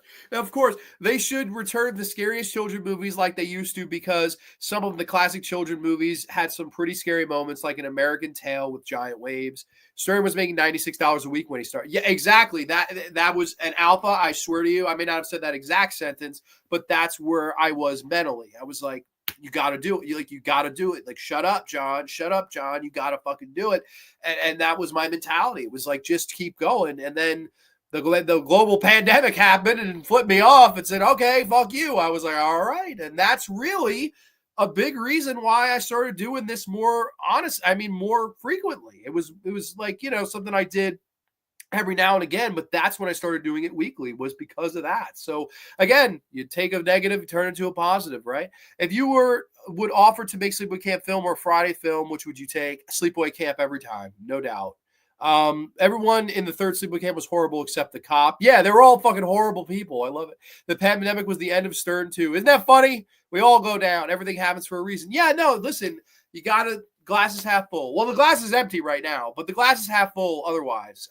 You gotta think of it that way. That's at least how I think. So thank you for the questions, Anthony. Let's move on to the next set of questions here for Brian Hadley. What is your favorite movie from the giallo genre? Does pineapple belong on pizza? And my favorite episode was the Tales from the Crypt season 6 countdown. Thank you, Ryan. I appreciate those kind words. The pineapple on pizza question, I personally like pineapple on pizza. I got it in New Jersey. I have witnesses that are probably in the chat. I ordered a pepperoni, a regular, and a pineapple.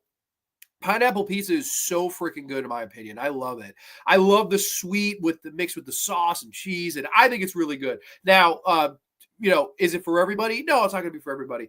I like a lot of toppings though. I am a weird person. I like anchovies a lot. I think it just tastes like a big patch of salt, and it's just a very salty, delicious slice of pizza. I like that. So I'm very hard to miss when it comes to, like, I don't know, toppings on a pizza. Pineapple, I always really like. And here you go. Zintel was there when I had pineapple on my pizza. So that's a perfect example. I like it too. I think it's really good just to switch.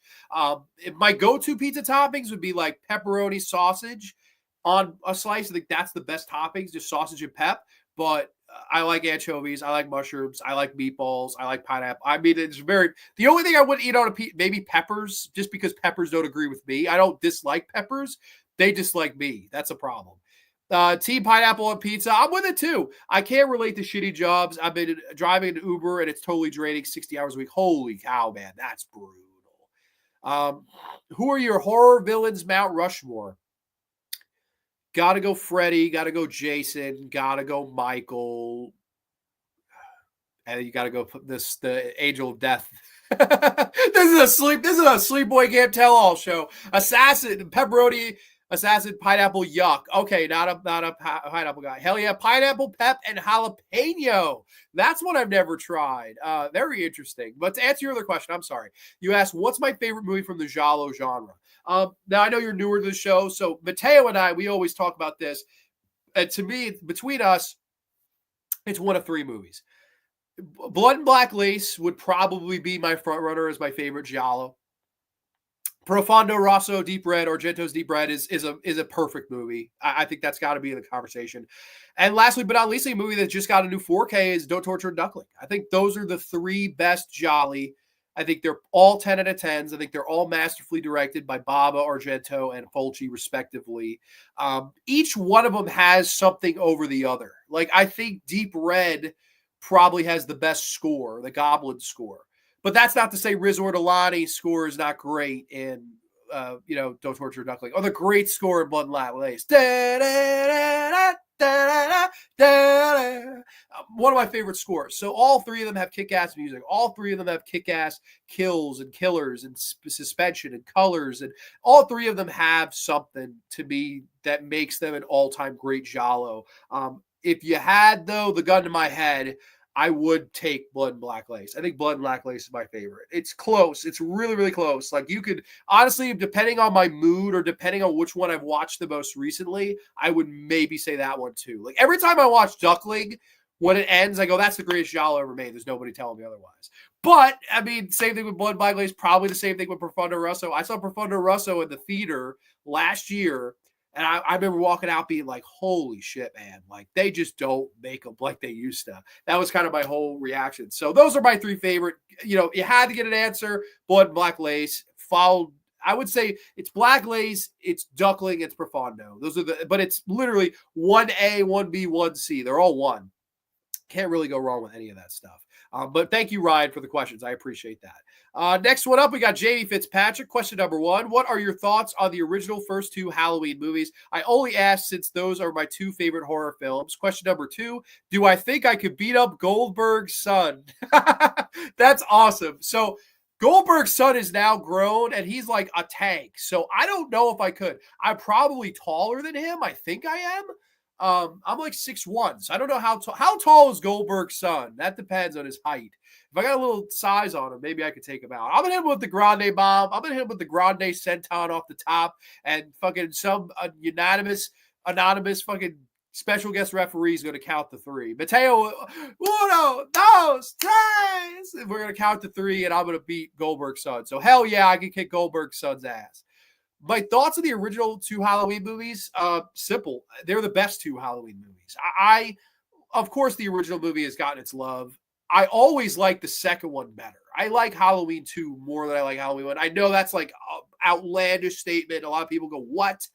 I don't know why I always like the second one better. I love the atmosphere of the hospital. I love the Mr. Sandman. I love the kill of the nurse, where she backs up and the shape appears. It's just half his face in the red. That's something that actually really reminded me a lot of a Giallo, the colors and how that kill was executed. I thought that was great. The great synthesizer score from Alan Howarth, probably the best ripoff of John Carpenter's score he ever did. I love the synthesizer score. You don't know what death is. And the whole ending where he's burning up alive. I love the second one. To me, those are 2 perfect horror movies, the perfect horror movie double feature. No matter what David Gordon Green wants to say, the second movie exists because it happened on the same night as the first movie. You can't erase the second movie. I don't give a fuck if they're brother and sister. That never bothered me. Some people get bothered by it. I don't give a fuck. I really don't. It's a great movie. That's all I care about. So I like the Halloween movies. 1 and 2 are great.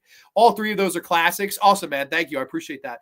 I've never seen any of those movies except Blood and Black Lace. Well, it's an awesome movie to see. I will rewatch Rapunzel Rosa over Blood and Duckling, but they're all masterpieces. Yeah, so you'd have a different order, but like they're all great. So it's like, I don't know. And I've seen them all to death. Like I really have seen them enough times at this point. And I'm only, Google says Gage Goldberg is 6 foot, 210 pounds. Pretty solid boy. Well, let me tell you something, Triple H. I'm 6'1".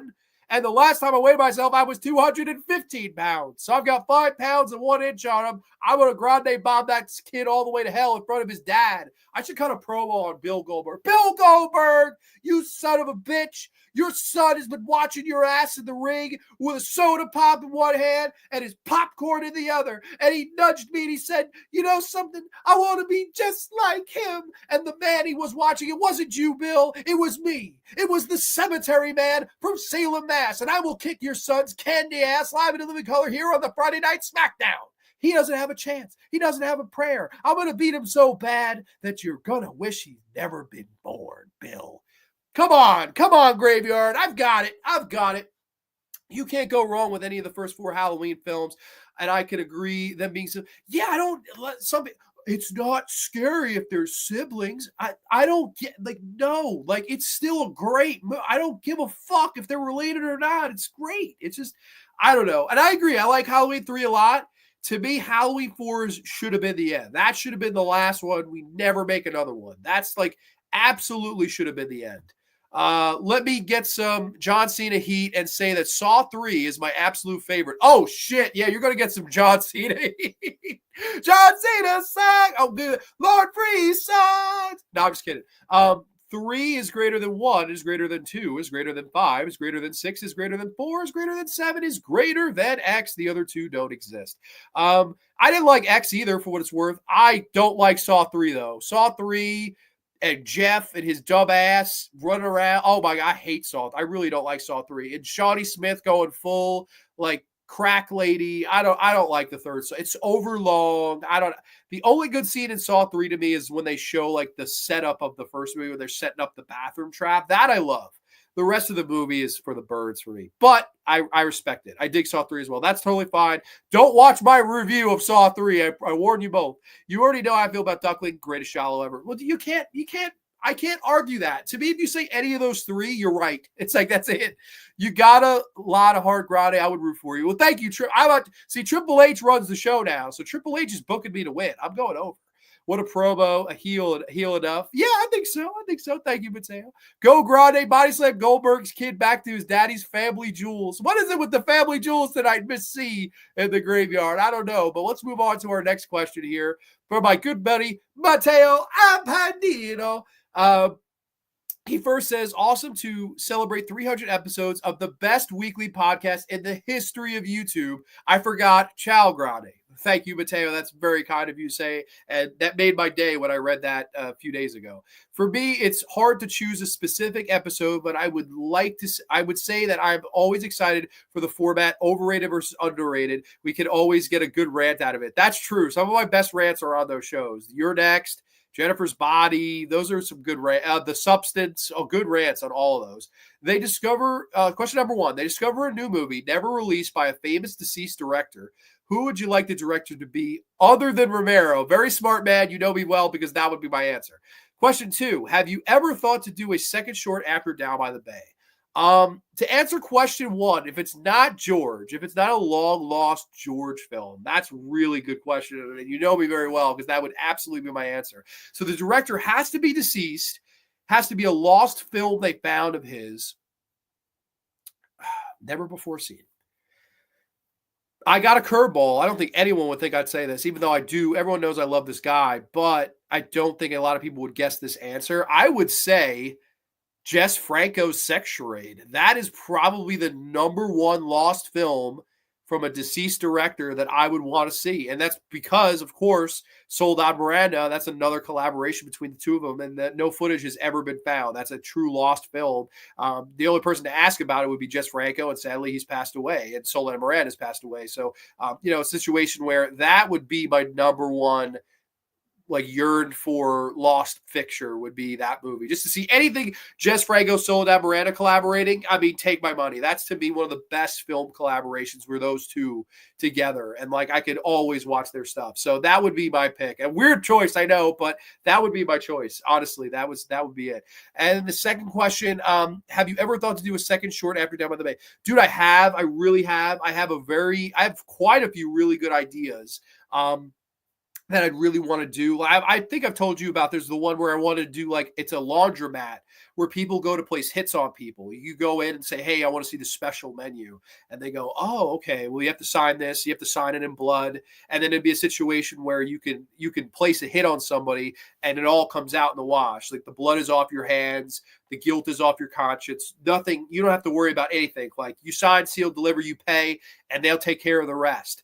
And my whole idea for the story would be curiosity, the horrors of curiosity, the horrors of someone who goes, I'm told I can't go back there. I'm told that everything will be taken care of. But is this a situation where, I want in on this? I want to see what's going on behind the curtain. I want to see who the man behind the curtain is. And there we have our horror movie where these people kind of break in and all hell breaks loose. And I have some great ideas for what I would do with the middle and third acts of that. It just would be so costly. I'd have to rent out probably a warehouse. I'd probably or an actual laundromat with some space to film. I would need actual investors. Down by the Bay, I paid for out of my own pocket. That was $1,400 that I paid everybody. I made sure everybody got their money. I would need a real investor to make the laundromat movie because the lease on a laundromat in New York would probably be in the $5,000-$10,000 range, and that's for a laundromat, so I could shoot a fucking movie. And that right off the bat, we are behind the eight ball, brother. So that's unfortunate. But I have quite a few other ideas, some other short stories that I'd love to bring to life. I'd love personally. I think somebody asked this. I forget. I didn't see all the questions, but if I could ever do a sequel to anything, it would be Trilogy of Terror 3. I would do the third Trilogy of Terror in honor of Dan Curtis and Karen Black and Lizette Anthony. And I would do my own triple anthology segment where I could, take all my short stories and expand them to 30-minute shorts. That would be a dream come true. So yes, those would be, if feature length, I would do Trilogy of Terror 3. And I would do an anthology of movies that I write and direct, and I would get the lead actress. And who I'd want would be none other than Courtney Gilmore, who I worked with Down by the Bay, The Woman in Yellow. I have been around a lot of really talented people in my life. I've been like blessed. I don't know if I've ever met anybody more talented than Courtney Gilmore. She was electric on that set and so fun to work with, as just easy to work with, very like knew what I wanted. I mean, she took what I wrote and to me took it to life in a way that I literally never could have dreamed of. I remember in the editing room, we were watching it back, and I remember I was like crying. I was like, this is, I never could have fucking imagined it being this good. Like her performance. I thought, if I did anything wrong as a director, if I didn't do as good a job as a writer, whatever, if I didn't tell cinematographer to do a proper thing or a bad edit, whatever, that's all on me. To me, you can't take away how good her performance is in that. Like, to me, that's my favorite thing to watch about that short is Courtney Gilmore's performance as the lady in yellow. I think she just does a great job, and it was fun to work with her. So I'd love to do a trilogy of Terror 3, Courtney Gilmore in all three, segments, and an nod to Karen Black, Lysette Anthony. She's the lead to all of them. So I get to work with her like the entire picture as the lead.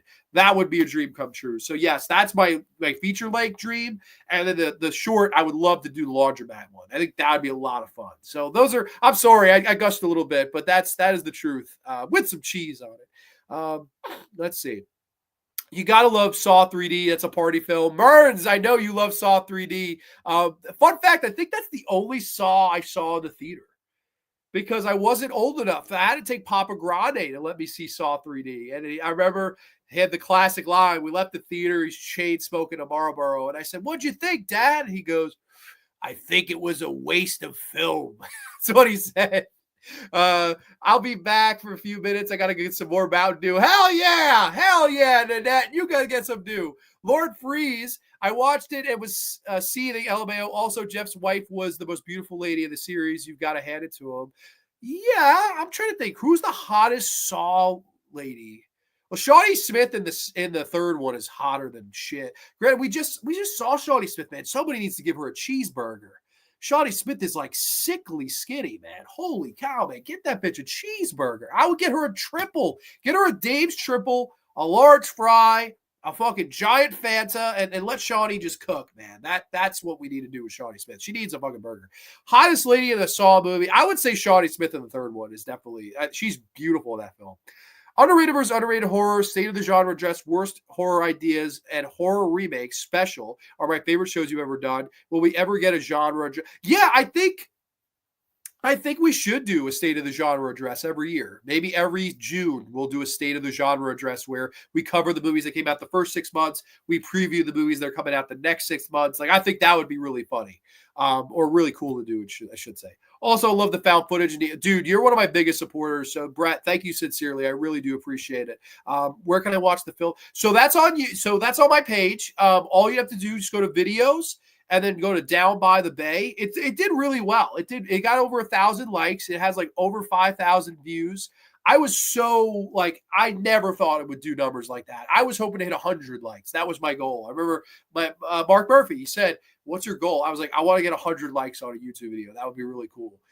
Fucking within a few months, it was at 1,000. I was like, that is absolutely crazy. Like, what a surreal moment that it was a hit on YouTube. Like, that makes me so happy. And I would like to do more. I really would. It's just a money thing. It's really hard to get people on the right schedule. It's like the whole, what would you be doing if you didn't work a 9 to 5? Well, God damn it, I'd be out with Courtney Gilmore somewhere filming something. You know, if she was wanting to, of course, right?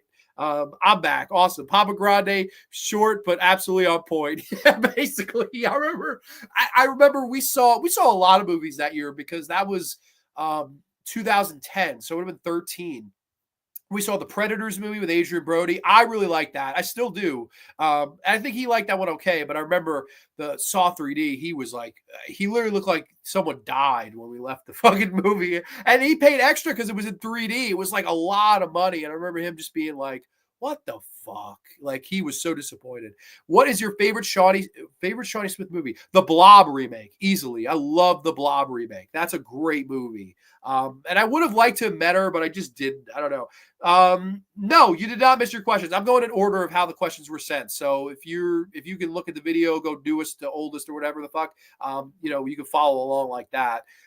Your Papa Grande is very close to Uncle Lewis and Christmas. Basically, yeah, that's my impression. Is that what's the matter with you? It basically, but that's what he sounds like when he's smoking. Mateo, though, thank you so much for the questions. I appreciate that.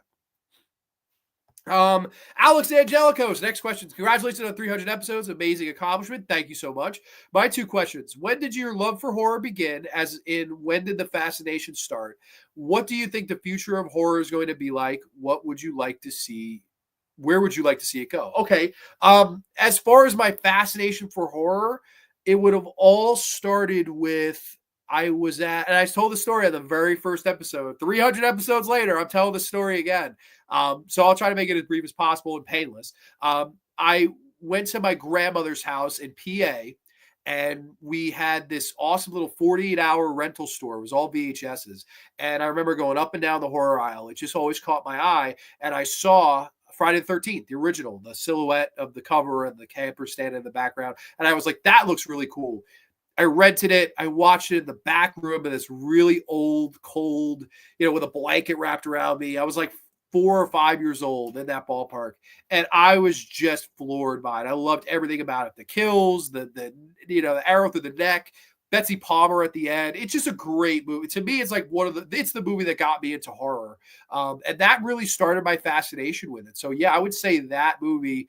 And then I started renting the sequels. And then the beautiful thing about once you leave the mainstream, you can go down all these different sorts of rivers and waters and paths and avenues to see other horror from other countries, from other stylists, things like that.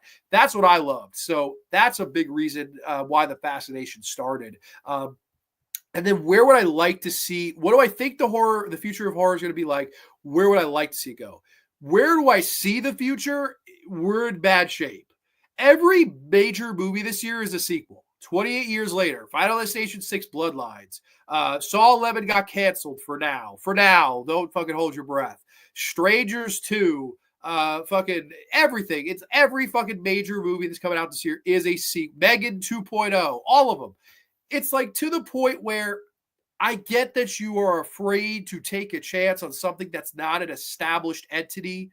But if you continue to rehash, to reprint, and reproduce movies that we have already fucking seen, done, and done better 40 years before the movies that have been done are getting sequels to, that to me is a bad place to be. You're at a stagnant stalemate, and there's no room to grow. How do you grow? How do you grow? You have to test the waters. You have to take chances. You have to fucking go for it and let filmmakers not just be directors for hire that you say, hey, we're hiring you to do this job to get it done on time, to get it done on budget, to get it into the theater and to appeal to the next most common generic fucking person that we could take their money for. We get their popcorn money and we could get the fuck out of Dodge. That's the idea. That's the mentality from the studios.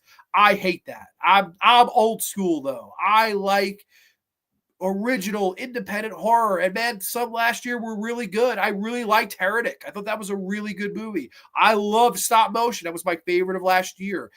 Where do I want to see horror go? Stop motion, something like that. It was creative. It was personal. It was colorful. It was wonderfully acted. It was really, really well directed. And it had something to say about not just a generic general horror. It had something to say about the horrors within inside, the horrors of unhappiness and the horrors of feeling, not undesirable, but feeling that you're not worth anything, feeling worthless. I loved that movie. I thought that was great. I would like to see horror go in that direction. Give me movies like that in the theater every month. I'll sign up for that. Friday, all the way twice on Sunday. I don't care what it is. That's what I'm signing up for. The Beasters in the house. The Blob remake was amazing. Brienne, welcome, my friend. I love the Blob remake too. And it was so fun seeing that last summer in the theater with a sold-out crowd. Huntington, so much fun. I had a great, great night. So welcome, Brienne. Hope all is well with you. I'm sorry, Poop Papa Grande suffering through Saw 3D. I know we discussed it in extent, but Final Destination Bloodlines, look, yeah, that is the worst trailer I've ever seen in the history of trailers. I truly hope that movie does terrible because it's from the directors of Leprechaun Origin and the writers of Scream 5 and 6. I hope that movie bombs. Fuck you. I love Final Destination 1 and 2 at least. I love those two movies. No way. I am not for any amount of money in the world when I go see Final Destination 6. What about the monkey I saw last week, and I really didn't like it, unfortunately. But I don't want to go too in depth on that. Maybe I'll review it one day. Oh yeah, I agree. We're at a standstill. And Hard Eyes, no. Like Hard Eyes, it's like let's try to make Valentine again. And like Valentine didn't even make money when Valentine fucking came out. That's when fucking neo horror was booming and it didn't draw. If it didn't draw when the boom was happening, it's never gonna fucking draw. I don't care what it is. What's cringiest, Core 4 or Jigsaw getting screwed? Oh my God, Core 4. There is nothing worse than those four people. Melissa Barrera and her fucking eyes rolling all around the yard. At least I did two screams. Fuck you. Jenna Ortega, who's about as tall as a fucking midget mannequin. She should have been one of the seven dwarves, but why the fuck not? Would have sold tickets at least. And then the lady with the snaggletooth Mindy, what's her name? Oh my God. Oh, Uncle Randy says that this movie is terrible. It's trash. Fuck you, Mindy. Fix your fucking teeth. And then Cuba Gooding Jr.'s son is about as boring and bland as a piece of fucking Wonder Bread. So there you go. Doesn't matter what genre it is. Hollywood isn't taking chances on something proven these days. It's all about the money. Ding, ding, ding. And unfortunately, that's where I see it going in the future. And I think that's a shitty thing. Like, I think they do have talented up and comers. I do. I believe that. I do believe that. If I was so cynical, I would say, none of these guys have anything. No, I'm not. I believe they have it, but I also believe that, okay, let's, for example, let's put the shoes on, right? Let's say Jason Blumhouse called me tomorrow and said, John Grande, I love the Down by the Bay short. Come to Hollywood and make it. Would I have to say yes? Absolutely. There's no doubt because the paycheck he's going to write me will be the biggest paycheck I'll ever see in my life. There is no doubt. I'm not going to sit here and be a hypocrite to you. I would say yes in a heartbeat. I would give my 2 weeks. You could kiss my ass goodbye. That's what would happen. But is it going to get watered down? Is it going to be dumbed down to the lowest common denominator of the average moviegoer? Yes, it absolutely is, because that's what Blumhouse and a lot of these other studios, not just to pick on him, that's what they are. That's what they become. So, yeah, it would be a nice paycheck for me, but would my product turn out to get good? I don't think so. There's only so much I could do if the studio head is over my shoulder. There's only so much I could do, right? Let's say I wanted to bring Courtney. I wanted to bring Henry. I wanted to bring Moses. I wanted to bring all the people that were in the short to have them have a role in the film. You think they're going to let me do that? You think they're going to not say, hey, Sydney Sweeney wants to play the woman in yellow. Tough shit. We're getting Sydney. And then Courtney and you could – I would never want to do it then. I'd be like, you can't do this without Courtney. You can't do this without fucking Henry. You can't do this without, some of the great people that I got to work with.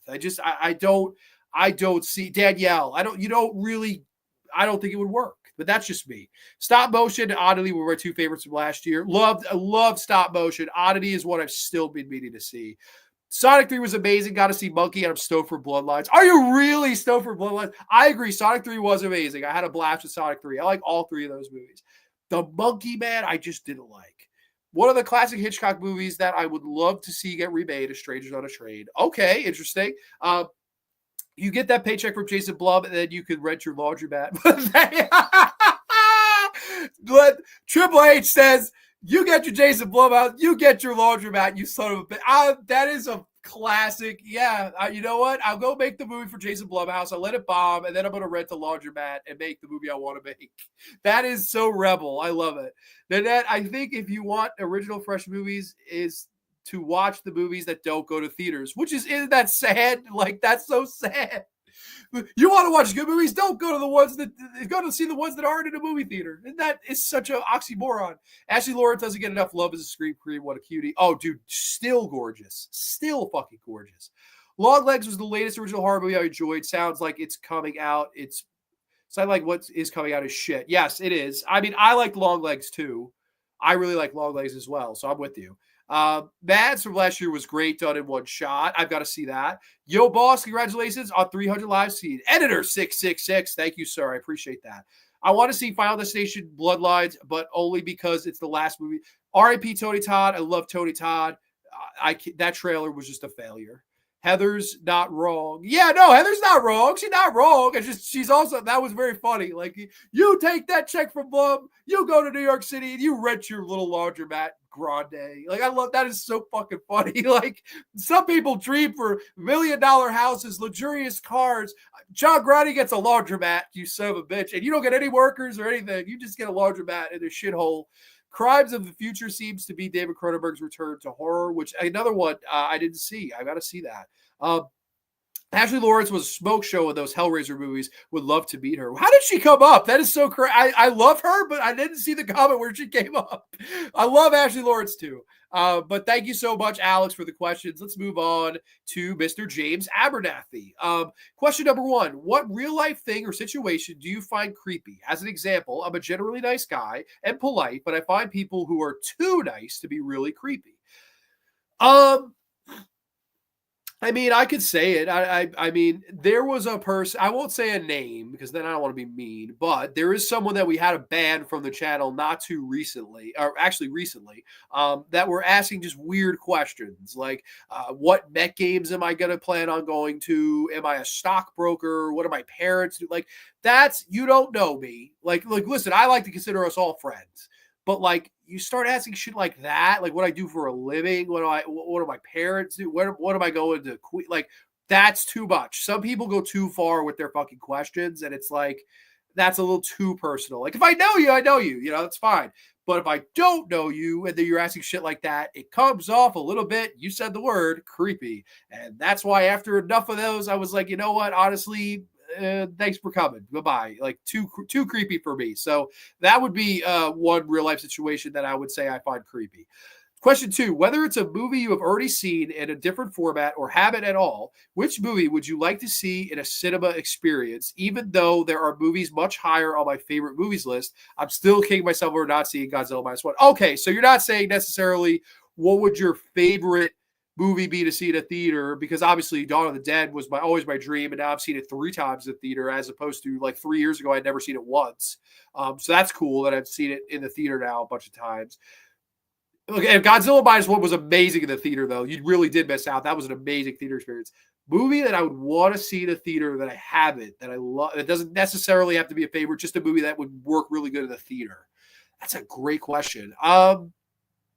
You know what? I would say Big with Tom Hanks. And you know, it's funny, this Saturday night, I'm going to see Big with Tom Hanks in the theater. That is my favorite, probably my favorite non-horror movie, other than maybe Clockwork Orange. It's Clockwork Orange and Big. Those are like 2 of my favorite non-horror movies.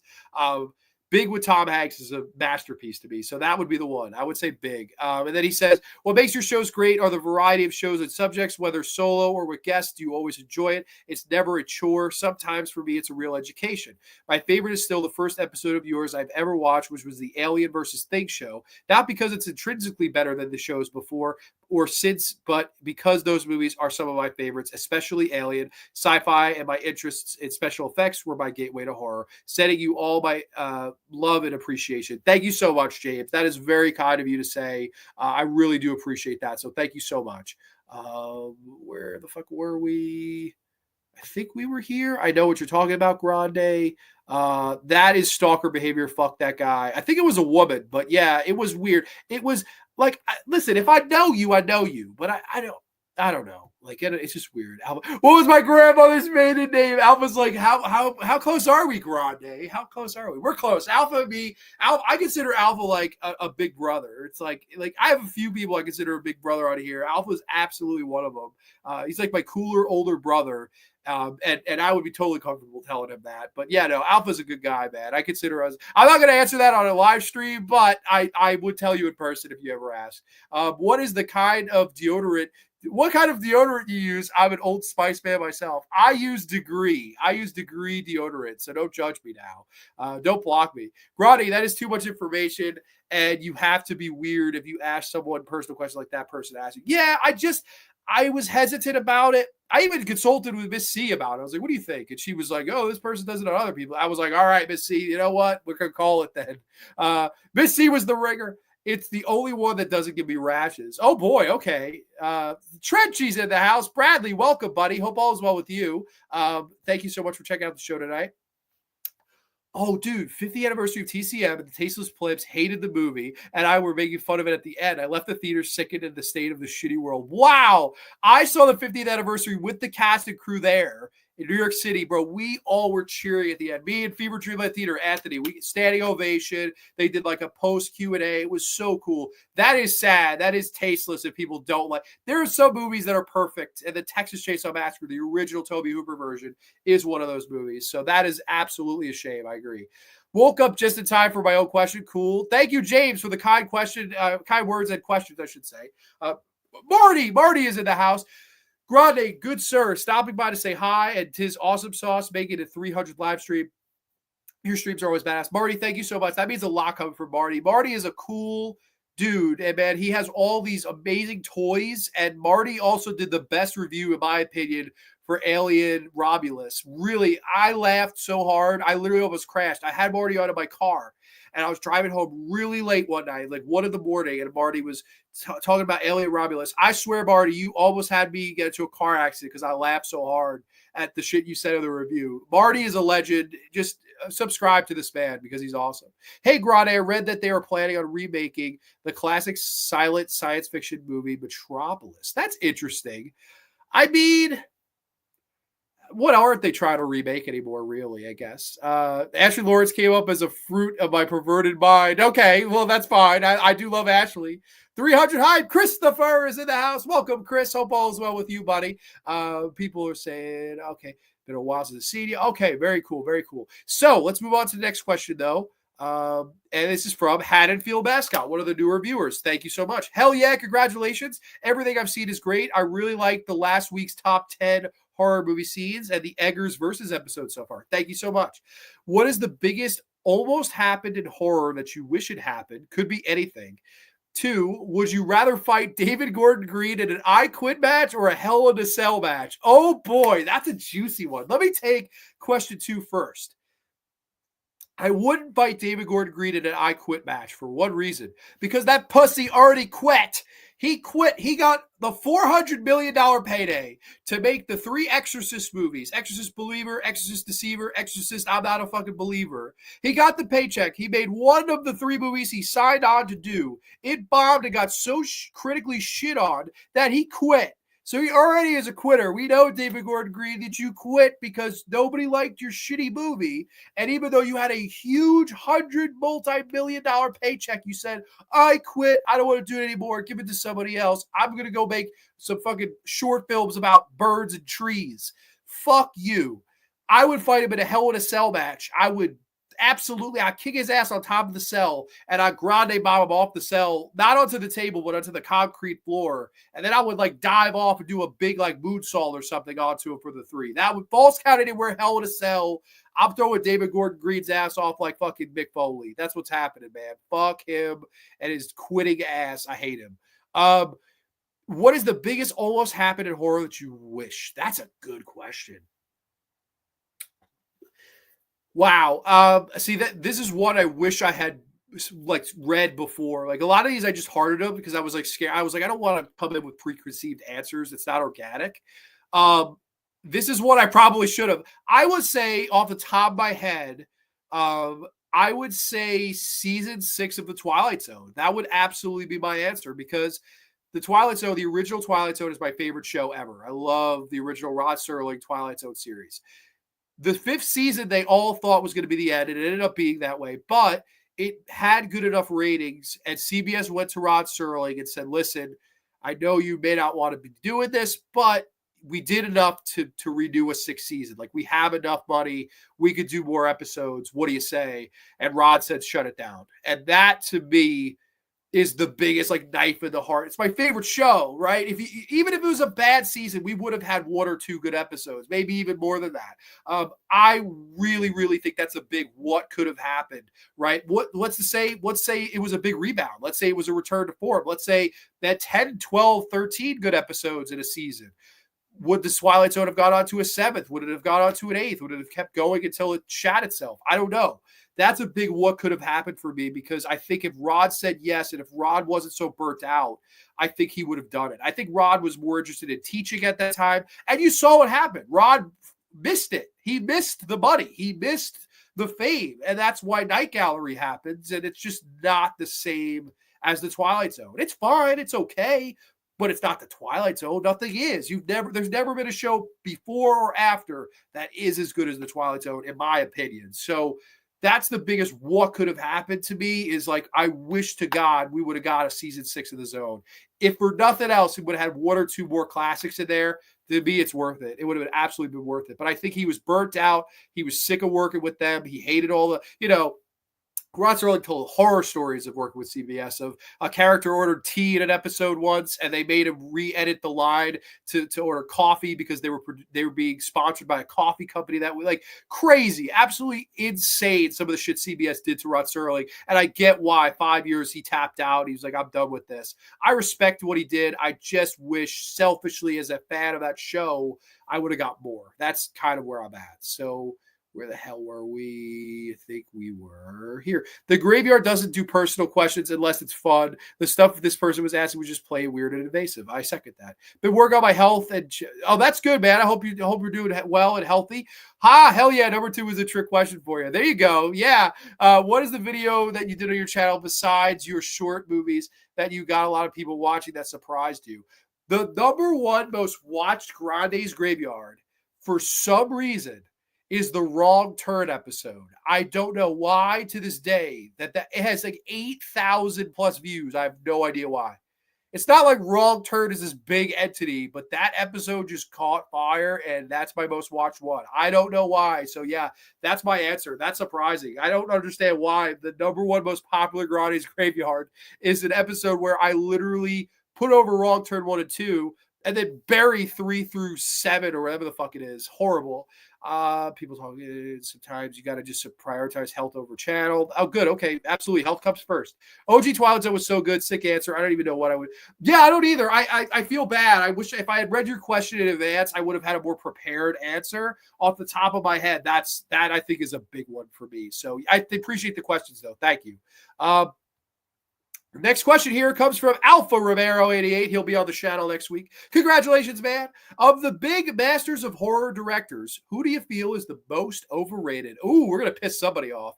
Question 2. If you could go back in time and spend one day on the set of any movie, which movie would you want to visit? Wow, Alpha, if that's not low-hanging fruit, I don't know what is, because I'm pretty sure you'd have the same answer as me. One day back in time, the set of any movie, I think I would see you. I think I'd see Landrum. I think I'd see Synth. I think I'd see, all of us Dawn Marks. We'd be on the set of the Monroeville Ball of Dawn of the Dead. And that would be really, really cool and special for us. Maybe we could all be zombies in the movie with Franco Harris and, everybody else. That would be really cool. So that's low-hanging fruit. That's too easy. That's my favorite movie. Of course, I would want to be on that set. Savini has that great quote, life is boring compared to being on the set of Dawn of the Dead. So yeah, I don't want to live a boring life in the 70s. No way, Jose. The big masters of horror directors, the one that I feel is the most overrated. I'm going to piss somebody off. There's no doubt. Alfred Hitchcock. Yeah, Alfred Hitchcock is the most overrated horror director.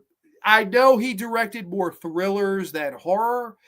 I love Vertigo. I love North by Northwest. I love the original Psycho. I love The Birds. And he made some good movies. He made some bad movies too. I don't like Rope. I really don't like Rope. I mean, he didn't make every movie he made was not as great as people say. Like people say he's the greatest of all time. I don't see that. I like some of his pictures. He's good, but I don't know. I think his influence is more important than him, if that makes any sense. I don't truly think he was as great as people say. I don't. And I know, super unpopular. I'll probably lose subscribers, fans, likes, whatever. That's my answer. It would be Alfred Hitchcock. I don't own many Hitchcock films, put it to you that way. I like some of them. North by Northwest is my favorite. I love North by Northwest. Grace Kelly. Ooh, baby, let me tell you something. I'm just not like you asked me, Grande, Carpenter or Hitchcock. Carpenter, Craven or Hitchcock.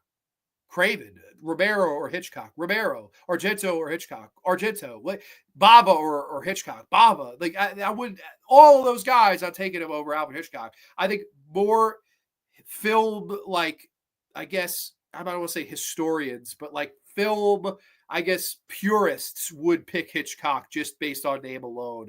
I think he's overrated. That's just me though. Let's see. I think we were here. You never have to answer a question you don't want to or feel comfortable with. Well, no, all the questions you guys asked were perfectly fine. But yeah, that one person, no. I like some of the Alfred Hitchcock movies, but I don't like all of his movies just like you. Yeah, I don't like them all either. Was Paranormal Activity the biggest offender to the genre? Thanks to it, we've had 15 years. That's a great point. And I did review that on one of the old like overrated, underrated shows. Yeah, it is offender because the genre's never moved past that movie. That was the last movie that changed the game. We haven't had that game changer since that movie, and it's not even a good movie. That's what kills it. It was not like, okay, it's a great all-time movie. No, it's a piece of shit, really, which is unfortunate. But I would say, yeah, you're right. You're really right. I mean, it is a big fucking offender. It's true. It really is. I mean, everything now. After that, you would get better movies, right? I loved Insidious. I loved the James Wan films, The Conjuring. But yeah, you're right. It is a big offender. So yeah, I'm with you. I like Hitchcock, but I've heard him be brought up quite a bit and overrated. Yes, and I've also heard he's kind of I completely agree with you about Alfred Hitchcock. Wow, a lot of people are with me. I'm shocked. I thought I was going to get like death threats. Everyone's with me. That's so funny. John Steele, only John Steele, man. That's a name I have not seen in a long time in here. John Steele, man. I hope you're doing well. Always good to see your name, and I'm very, very happy to have you at the house. Ouchie, Grande, Barry Hitchcock, rested pepperonis, only on the graveyard. Okay.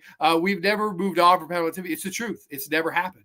It's almost been 20 fucking years. It's the truth. You're right. It's hence what I was saying before, how the genre doesn't get to move on. It's just that was the last one that was independent. It wasn't established. It made a lot of money. It made a lot of noise. And it took off and it influenced the genre. That's what we need. But is that going to happen? It's been 20 fucking years. At this point, I don't know if it'll ever happen. So it is what it is. Alpha, thank you for the comments, though. Next questions come from Christopher. Welcome. Leave a comment and congratulations. Thank you, brother. Always a pleasure working with you, my friend. What is your pre-show routine the day of the show? What was your personal favorite or most memorable show in the last 100? Okay. So pre-show routine is fairly simple. Of the day of the show, I come home. I like to make my dinner right away. I'll go for a shower. I'll go for a shave. I'll sit down here. I set up the lights and all this stuff.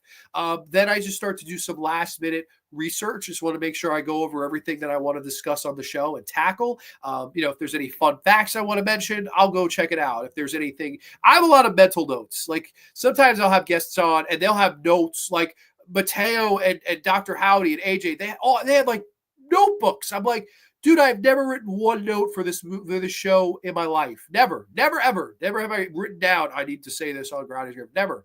I always go off memory, which is probably not a smart thing, but I like to shoot from the hip. I like to have it flow as organically from me. If I'm just reading from a fucking piece of paper, I don't think I would deliver as good of content as I do, or at least I like to think that I do. So yeah, that's a big thing. Like I just go over some stuff. I just want to feel it organically. I get myself in the mood, and that's it. So that's my day up routine. Nothing crazy, nothing special. I will say if there's any pre-meal for Grande's Graveyard, I'm a big broiled fish fan. I don't know if we have any broiled fish fans in the house, but I love halibut. I love flounder. I love like all that stuff. Some nice broiled oregano on top. Delicious stuff, man. I love fish. I'm a big fan. So that quite a few of these, my pregame will be a nice piece of like broiled cod or scrod or fucking halibut, you name it. I love broiled fish. And then the second question, what personal favorite or most memorable show in the last 100? That's, I have a weird, I think I do have a favorite Grande's Graveyard, and I don't know why. But the Addams Family show, I loved that show. I don't know what it was. That I don't really go back and rewatch these. That's what I did, and I'm like, I'm like, man, like I'm good at this. I felt that. I don't know why, but I really felt that. That's one of my favorite Grande's Graveyards. If I'm just talking ones with me, that's probably one of them. I love the overrated, underrated shows too. Those are always fun. Those are shows that I'll even rewatch them sometimes to see how they flowed and stuff. How I could like go quicker on some movies, how I could go too long on some movies. Those are very special to me. I would say I love working with Alpha, the episode we did on Romero in the 90s. I thought that was just a great mano a mano episode, really fun. The roundtables are always a lot of fun. Just, I've been blessed with a lot of really good guests and a lot of fun topics. The Alien show, the Alien knockoffs, that was a lot of fun. But yeah, if I had to say one, for some reason, the Addams Family, I think that's the best episode of Grande's Graveyard. I have no idea why. There's nothing, I can't give a reason, but that's my favorite. So yeah, thank you so much for the questions. Let's see what y'all have to say in the comments. De Palma over Hitchcock, dude, easily, not even close. I'm a Paranormal Activity fan. Saw it on a dark, quiet theater, and it scared the shit out of me. Of walking from the parking lot to the house. That's awesome. That's really cool. See, they did their job.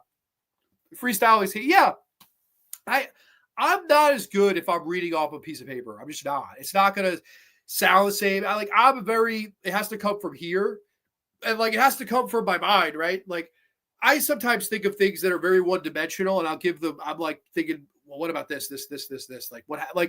That's me though. So that's just, some people are better with notes. Some people are better with, okay, I want to get to all these points and I'll tackle them. I'll use it as like, to move along. That's probably most people, right? Like you look at YouTube, you see people, they have more edits in their videos than fucking Titanic, right? Like they have so many edits and they sit there and they meticulously say what they're going to say. That's not me. I'm not ever going to sit there and go, oh, I got to do this take and edit.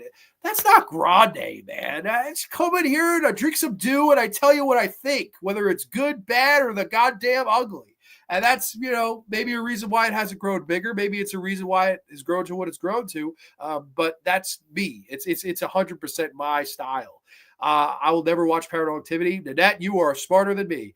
Nanette, I'm not really a fish person, but I do love Bass and Salmon. Love me some Bass and Salmon. I agree. It is a stupid movie. I'm with you, Trench. I'm like you. I don't do notes. Yeah, I don't know. Proficiency is in both is key. Yes. In my reviews, I usually don't edit. I just walk around in the dark and say things. Yeah, it's really the truth. Like you're just walking somewhere. You're in like this boiler room. I'm waiting for Freddy Krueger to jump out on you. And you're just like, well, this guy could have been better. Trenchy reviews are always fun, man. Yeah, that's just me though. Like that. I am in a low percentile. Like most YouTubers edit their shit and like really craft it meticulously. I'm just not that guy. And I think it would be worse for me. I think it would not help me. I think it would hurt me, honestly. Next question we have from Lando Calrissian Landrum. Where did your love of cinema originate and how has it impacted your life on a personal level? When did you first discover Mario Bava and how do you feel his films measure compared to his peers at the time as well as modern film directors? One of my favorite Grande's Graveyard is the Tarantino episode with Mateo. Shout out Mateo. Although there are so many, it's really hard to pick. Personally, our roundtable discussion of the Illuminati, Adrenochrome, Dead Kids, Dead Drones might take the cake, but I'm biased. Well, I loved that roundtable with Uncle Bill, you, and Alpha was really funny. That was a great roundtable. And yes, the Tarantino episode with Mateo was a great time as well. Where did my love of cinema originate from? I would say the first movie, like everyone has their story, right? Like Peter Jackson always says, "Oh, I saw King Kong, and when Kong opened the doors, it made me want to make movies." Or you see Darren Bousman says his Last House on the Left, or you have all these guys. Certain movies resonated with them, and they went, "That's why I love this. That's what I want to do. That's what I want to watch." For me, that moment would have been I would have been 3 years old or 4 years old. 4 years old. when I saw Monsters Inc. in the cinema, Seaford Cinemas, where we screened down by the bay. Funny enough, that was kind of full circle, I guess. I saw Monsters Inc. in 2001, 4 years old, just the prime age, and I will never forget. I love the movie. And still to this day, I think it's one of the best movies. It's in my top 10 movies for sure. Probably my favorite animated movie. The scene towards the end where they go to the factory of the doors, right? The whole idea is you go in and scare the kids in the closet, and there's a whole giant warehouse of doors. And I remember when I first saw that, I would be like, who thought of this? This is the most brilliant thing. To a 4-year-old John Grande, this was the most brilliant thing I had ever seen. And I remember being literally like in awe of this movie. And I was so inspired that day and was like, I love movies. Like I can't get enough of this. I love to see the creativity of people just shine bright on a screen. And Monsters Inc. was a movie that made me a cinema fan. How is it applied to my personal level, like impacted my life on a personal level? I would point to this show, right? Like, how many movie fans do we have in the world? How many people write their reviews on, Letterboxd or Instagram or Twitter or Facebook? A lot of people, they'll do like their own written reviews, or they'll talk about it with their friends. Movie talk goes on whether you have a podcast or not. But how it's affected, I guess, my personal life, I made a show of it. I've done 300 of these, coming, sitting down, picking a topic, and talking about film that we all love or we all hate, or I might hate, you might love, or vice versa. I don't know. I think it's a cool thing to be passionate about. I'm always learning. I've always wanted to see more movies. And like, that's the beautiful thing. I think that's what this show gives me. It's like every now and again, I'll be like, I want to tackle this, let's tackle something from Hong Kong. Let's tackle something from Korea. I like to just keep it as variety based as possible. So maybe, just maybe, I can once again get that feeling I did when I was a little kid in the theater in Monsters Inc. Like that's, I think, the beauty of it. And as far as when did I first discover Baba, how do you feel his films measured compared to the peers of the time, as well as modern film directors? I think Baba is one of the greats. Mario Bava is the best cinematographer that there's ever been, in my opinion. I really don't think you can name me a better cinematographer than Mario Bava. Mario Bava was a legend. Love his work. The movie that introduced me to Mario Bava, that is a good question. It probably was Blood and Black Lace. I remember seeing it on Amazon Prime. It was free. I watched it one night, and I was absolutely fucking floored by it. I would have been in like high school. And I was like, where is the love for this movie? Like, what the hell? And that made me want to watch everything Bob ever did. Like, I went right from the beginning. I went Black Sunday, and I went right down the list of all of his movies. And Rabid Dogs is a great movie. I know a lot of people don't like Shock, but I don't mind that movie. I love, love, love Black Sabbath. I love Black Sunday. I love, Kill Baby Kill. I love fucking $5 for an August Moon. I like all of his movies. He's truly never made a bad movie to me. So that's a really cool thing. And I would say, as far as he compares, he was at his time, to me, one of, if not the best. And then once guys like Argento really took from his, like, I think Dario was his biggest like student, right? And I know Alberto Lindsay is claimed that, and other guys, but to me, Argento was the biggest student of Mario Bava, even more so than Lamberto Bava. I think Mario Bava and Argento were more like father and son than Lamberto and Mario, which it's funny how that works.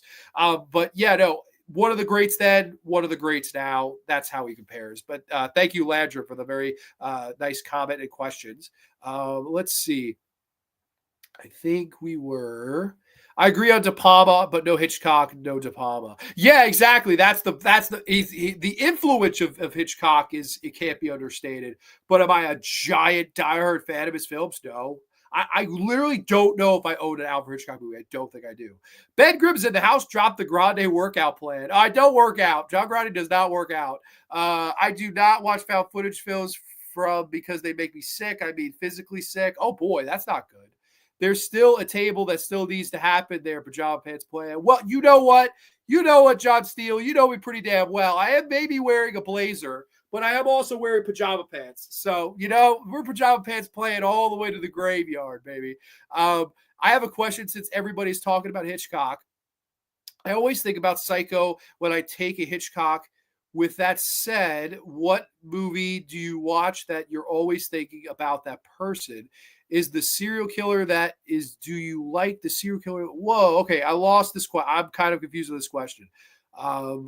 Yeah, I'm sorry, I don't understand the question.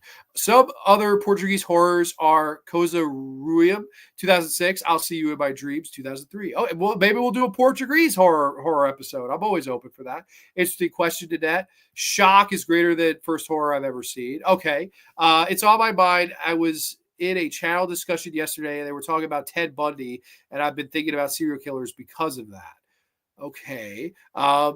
Teresa Fidalgo, Ghost is found footage, and I'll See You in My Dreams is a zombie movie. Okay. We were due for a report. We've done one or two Spanish horror specials where we did Historias para no dormir. We did The House That Screamed. We did Who Could Kill a Child. We did like all those. So I'm always down. I'm down to do a Portuguese horror night. Maybe we will do one. But let's get back to the questions here. I think we were here. Holy shit. Okay. Mark Murphy. I like the episode you did with that Mark guy. Well, gee, thanks, Mark. That's pretty funny. I got two simple questions. Number one, x plus 9 equals 18 minus 2x. Solve for x. This motherfucker asked a math question. What is the meaning of life? Well, the second one, we all know what the meaning of life is. The meaning of life is just watch movies and shut the fuck up. To answer the first question, okay, let's solve this. X plus 9 equals 18 minus 2x. So let's get rid of the, I think, 3, I think. So 18 minus 2 times 3 would be 18 minus 6, which would equal 9. No, which would equal 12. And then 3 plus 9 equals 12. So 12 equals 12. I believe x equals 3. If I'm not wrong with my math, if you want to check me, Mark, I don't know. But I think x equals 3. And I can't show my work on a fucking podcast. There's a doc out there comparing Bundy to the Wolfman. Okay. I'm basically asking you, in horror movies, most villains are based on a serial killer. What I'm asking you is, what movie do you think of that killer? The killer is based on a serial killer. Oh, okay. The Texas Chainsaw Massacre and Ed Gein, probably. That would probably be my answer. I got 3. Okay, I got 3 too. All right, so maybe I'm right. I hopefully the John squared is right. The answer to everything in the universe is 42. Okay, 42. There you go. Jackie Robinson number. That is crazy to me. The real life Ted Bundy said he was like a vampire. That's scary. I don't know enough about Ted Bundy, to be honest with you. Moving on to the next question. Anthony from Fever Dreamland Theater says, hey, huge congratulations, man. Fist bump, my New York City buddy. My most memorable episodes of yours are the T-Zone specials we've done together. No doubt. So much fun. I think your faves, my faves of you, are the underrated, overrated horror series. That's where we get some classic rants. Okay, so people seem to love those. I got to do more of those. I think I've done 4. For better or for worse, question number 1. With AI being a thing now, would you want to see trippy all AI horror movie, or would you rather AI say the hell out of movies together? That's an easy one. I don't want AI in my movies. That's an easy one. Question 2, how did we get lost looking for Penn Station? JK. Well, we did. We got lost. We were on 7th Avenue walking up to Penn. We went into this fucking like tunnel, and it dropped us on 8th Avenue. I still don't know how it happened. It was bizarre. If you could ask Rod Serling one thing, what could you ask him? Wow. I would ask him the simple question, what is the worst Twilight Zone episode ever? I really want to know. We all know what his favorite was, but I want to know his least favorite episode. I was like, Rod, there's been 156 of these. What is the worst? Is it the Bewitched? It might be the Bewitched Pool, because I know he hated that episode, but it is what it is. I don't know. That would be a cool one. But Anthony, thank you so much for the questions. Let's see. Where were we? Next questions come from Birdsey. Grande, huge congratulations on your 300th episode, and thank you for making every Thursday extra special. Thank you, Birds. If you could star in one Lucio Fulci film, which would it be? 2, what monster/creature would you absolutely shit your pants on if you encountered it in real life? Man, so many good episodes off the top of my head. I'd say the Jim Carrey one, because that was the first Graveyard I ever watched. Love doing the actor spotlights. We'll have one later this month. I loved your Chucky ranking, and I got to be biased. Lynch, Basket Case, Fulci Roundtable, the best of times. All the Birds ones. Dude, yeah, always a great time shooting the breeze at Birds. Good friend. If I could star in any Lucio Fulci film, let me take over for the Giovanni Radici role in City of Living Dead. That would be really cool if I get the drill the drill kill to my head, and I had all these blow up dolls. I mean, come on, what other Fulci film would I star in? Really, that would be amazing. I would say that. I would see City of the Living Dead. I would play the G body roll, Murder Medici role. What monster-sized creature would I absolutely shit my pants on if I encountered it in real life?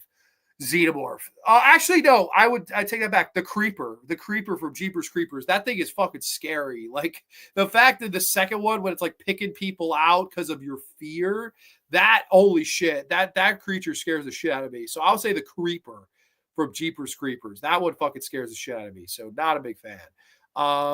Next questions come from Nixon Trone. I'm so happy to see all your effort grow this channel. Thank you so much and happy belated. Question number 1, what is the main goal for this channel over the next 300 episodes? Question number 2, if you could rewrite/redirect a horror film, what would it be? Favorite video, Down by the Bay. I was excited to see you begin your journey of adding to this amazing genre. Keep grinding, brother. That is very nice of you to say. That actually makes me emotional. Thank you for saying that. Wow. So question, what is my main goal over the next 300? One of the things with this show, other than the fact of like, I love like expanding and watching as much horror as I can. I love the camaraderie that like over the next 300, I hope I make hundreds of friends. I hope we, from all over, right? We got somebody from Portugal. We had somebody from Australia. We have somebody from the UK. We have somebody from Canada, somebody from all parts of the world. I mean, that's so cool to me that we could sit here.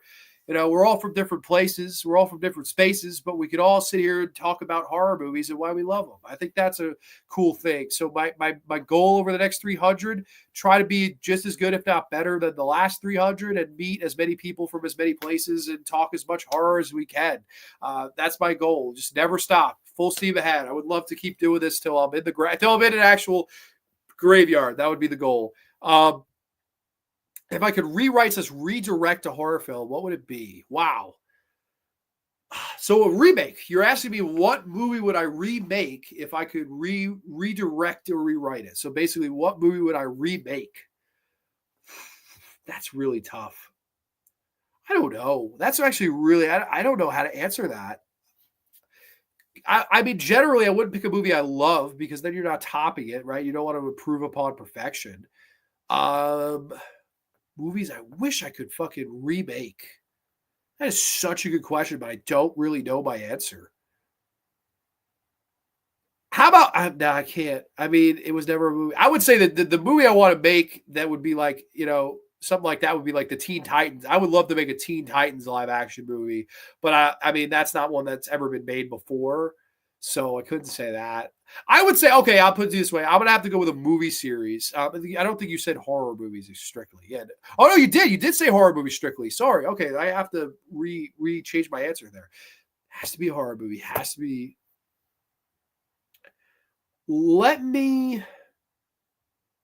I'm drawing a blank, y'all. I don't know. I don't know what movie I'd want to redirect. That is so fucking hard, man. Because I'm trying to think of movies I don't like. And that I think could have been better if it was done by a different director. How about, and I know this would never, ever, ever make, a top list or whatever the fuck, but I would say, how about let me remake, They Call Her One Eye in the States. That would be really cool. Granted, I would never be able to do it as good as the Swedish film, but I love that movie. So that would be a fun one to remake. I'll say that one. Honestly, I can't think of one. I'm sorry. Cure versus Pulse. Which would you go take to a deserted island with power, I guess? I would take Cure. I think Cure is a little bit better than Pulse. Little bit. It's close. Neither are my favorites, though. I'd be scared of the Jeepers Creepers director. Yeah, he's a fucking creep. Absolutely. What's your top three? Suicide Club, number 1. Wow. Let me pull up his filmography. I don't want to miss a Cian Sono. I really like his work. Let's see. Cian Sono. Cold Fish is amazing. Hibizu. Oh, man. Tag. Okay, Tag, Hibizu, Suicide Club. That would be my 3. And I love almost all of his movies. He's an awesome filmmaker. Would love to see Abel Ferrara spin on the Warriors in the 80s. Not really a remake, but continuation. Yeah, I don't know. It's hard to answer the remake question. I'm sorry. If you have any prop from any movie production, what would you choose? I would choose Give Me the Guitar used by Pamela Springsteen in Sleep on Camp 2. That would be cool. They're giving hard questions. Yeah, I'm sorry. I don't know that off the top of my head what movie I'd want to remake. I'm really against remakes for the most part, so it's hard. Joe Mama with the next questions, aka Terrence. Terrence, one of my good movie going buddies. We saw The Monkey together. We did not like it. Congratulations. Number one, other than watching horror movies, what are some of your hobbies? Number two, favorite toppings on pizza. Well, we actually answered the pizza one before. Pepperoni, sausage, anchovies would be my top three. But I love meatball. I love fucking pineapple. Mushroom is fine. I'm open with pizza toppings. There are very few I don't like. So, but sausage and pepperoni would be my top, and then anchovies would be number three. Other than watching horror movies, what are some hobbies you like to do? I really love to play cards. I love playing Texas Hold'em. I like playing video games occasionally. We play Fortnite sometimes with Birdsey and Will, and I play MLB The Show. I'll play some Madden. I like sports games. I like horror games. I really like the Alien Isolation. I played through that again. I loved the Friday the 13th game. I like that. I like writing. I really like writing. I think writing is one of my favorite things to do when I'm not watching movies and stuff, because I like to be as like creative as I possibly can and always keep my brain moving. So that's something. I like chess. I'm a big chess fan. I like playing chess. I know that's a nerdy thing to say, but I do really enjoy playing chess. I think it's always fun to try to like learn new strategies and things like that. I'm always learning with chess. It's such a hard game. I love one of my favorite things, probably my number one. I love shooting pool. I'm a big billiards guy. Love it, love it, love it. Like, it's funny for someone who doesn't drink, doesn't smoke, doesn't do drugs. There's no atmosphere I like better than the bright lights in a smoky pool hall, when I'm just shooting fucking shot. I mean, I love, love, love to play pool. I love a casino. I'm just big into that stuff. But yeah, billiards would be my number one hobby on the side. I just love shooting pool and like just the atmosphere of a pool room. I just love. So that would be my number one hobby outside of, reviewing movies and doing the show. Have you seen Guilty of Romance? That's vintage Soto. Will ever get the third? I don't think so. I don't think we'll ever get the third movie. That's. I mean, I wish. I've not seen Guilty of Romance, so that you could be another one I'll have to watch. People who hate pineapple on pizza are the same people who drown their pizza in ranch sauce. Oh yeah. I mean, I wouldn't mind ranch with the crust, but yeah, no, drowning your pizza in it doesn't make sense. I'll remake The Village and put actual monsters in it because and not make the man on the spectrum the villain. Fuck that movie. Amen. Just sitting here watching Basket Case, listening to some Grande's Graveyard. Congratulations, my dude. Hey, Internet. Eric here. Thank you so much, Eric. Always a very kind guy. Eric is cool people, man. I'm happy you caught some of this. Best pool room scene is Al Pacino, Carlito's Way. Love that. And then, of course, I think of the one from Rush Hour. And I think of the one from the Game of Pool episode of The Twilight Zone. Big. I love anything in a pool hall. The Hustler, The Color Buddy, anything. I love Pool Hall Junkies. You name it. I love billiards. Big fucking fan. Next question comes from Brienne. Congratulations, Grande, on your 300th episode. Love discussing horror with you. Always a pleasure, my friend. What is one horror movie you wish they never did a sequel to, and why? What films are you looking forward to that are releasing the next year or two? Film I'm looking forward to in the next year or two, I would say, would be the trailer for Together with James. I'm sorry, with what the fuck is his name? James Franco's brother. I can't think of his name. James Franco's brother and Allison Brie. It's called Together. That looks like a really weird indie horror movie, and I'm all for it. So that would be my answer to that, of like most anticipated horror movie coming out. That I think looks pretty interesting and unique. As far as a movie I wish they never did a sequel to. Oh, I got it. That one is easy. American Psycho. They never should have made American Psycho 2 with Mila Kunis as the killer, killing people with rubber condoms, putting cats in the microwave, not using the sex appeal that you had. You have Mila Kunis and you didn't use her sex appeal. What in the hell is wrong with you? It was directed by a guy who directed episodes of fucking Teen Mom and shows. Fuck American Psycho 2. It never, ever, ever should have been made. And they should have got, I don't know what they got for giving them those fucking movie or the fucking license to make that movie, but it should have been 3 to 5 years. Fuck American Psycho 2. That never should have been made. And I don't know a soul that likes the fucking movie. I'm definitely looking forward to the Toxic Avenger just on curiosity alone and how it was deemed unreleasable. Love the original.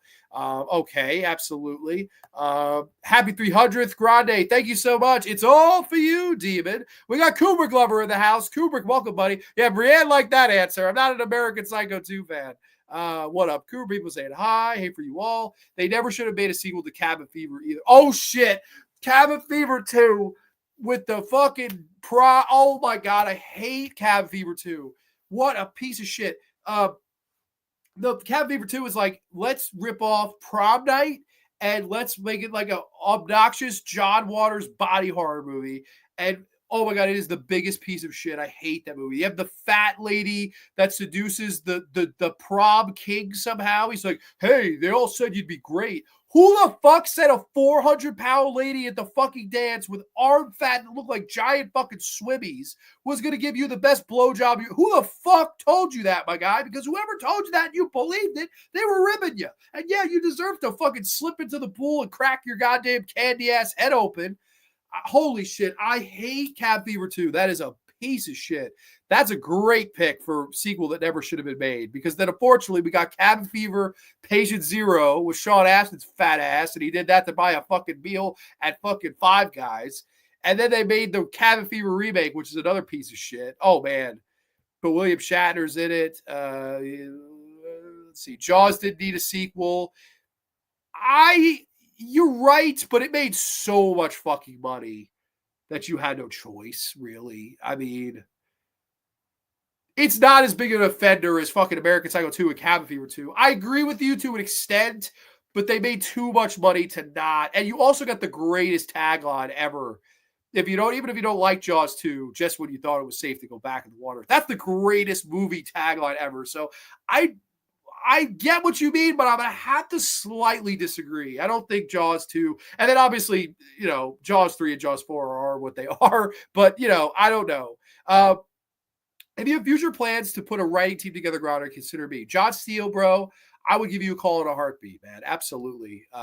The Cabin Fever remake is one of the most poignant films I've ever seen. Yeah, let's remake Cabin Fever and take the humor out of it, which was the only identity the original movie had, and make Deputy Winston a fucking woman.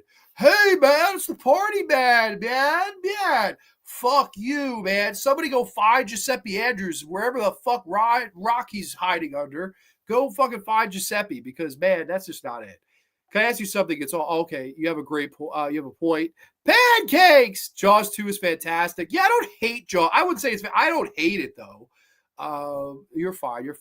Exorcist did not need Exorcist 2, but definitely did Exorcist 3. That's yes. Exorcist 3 is a great sequel.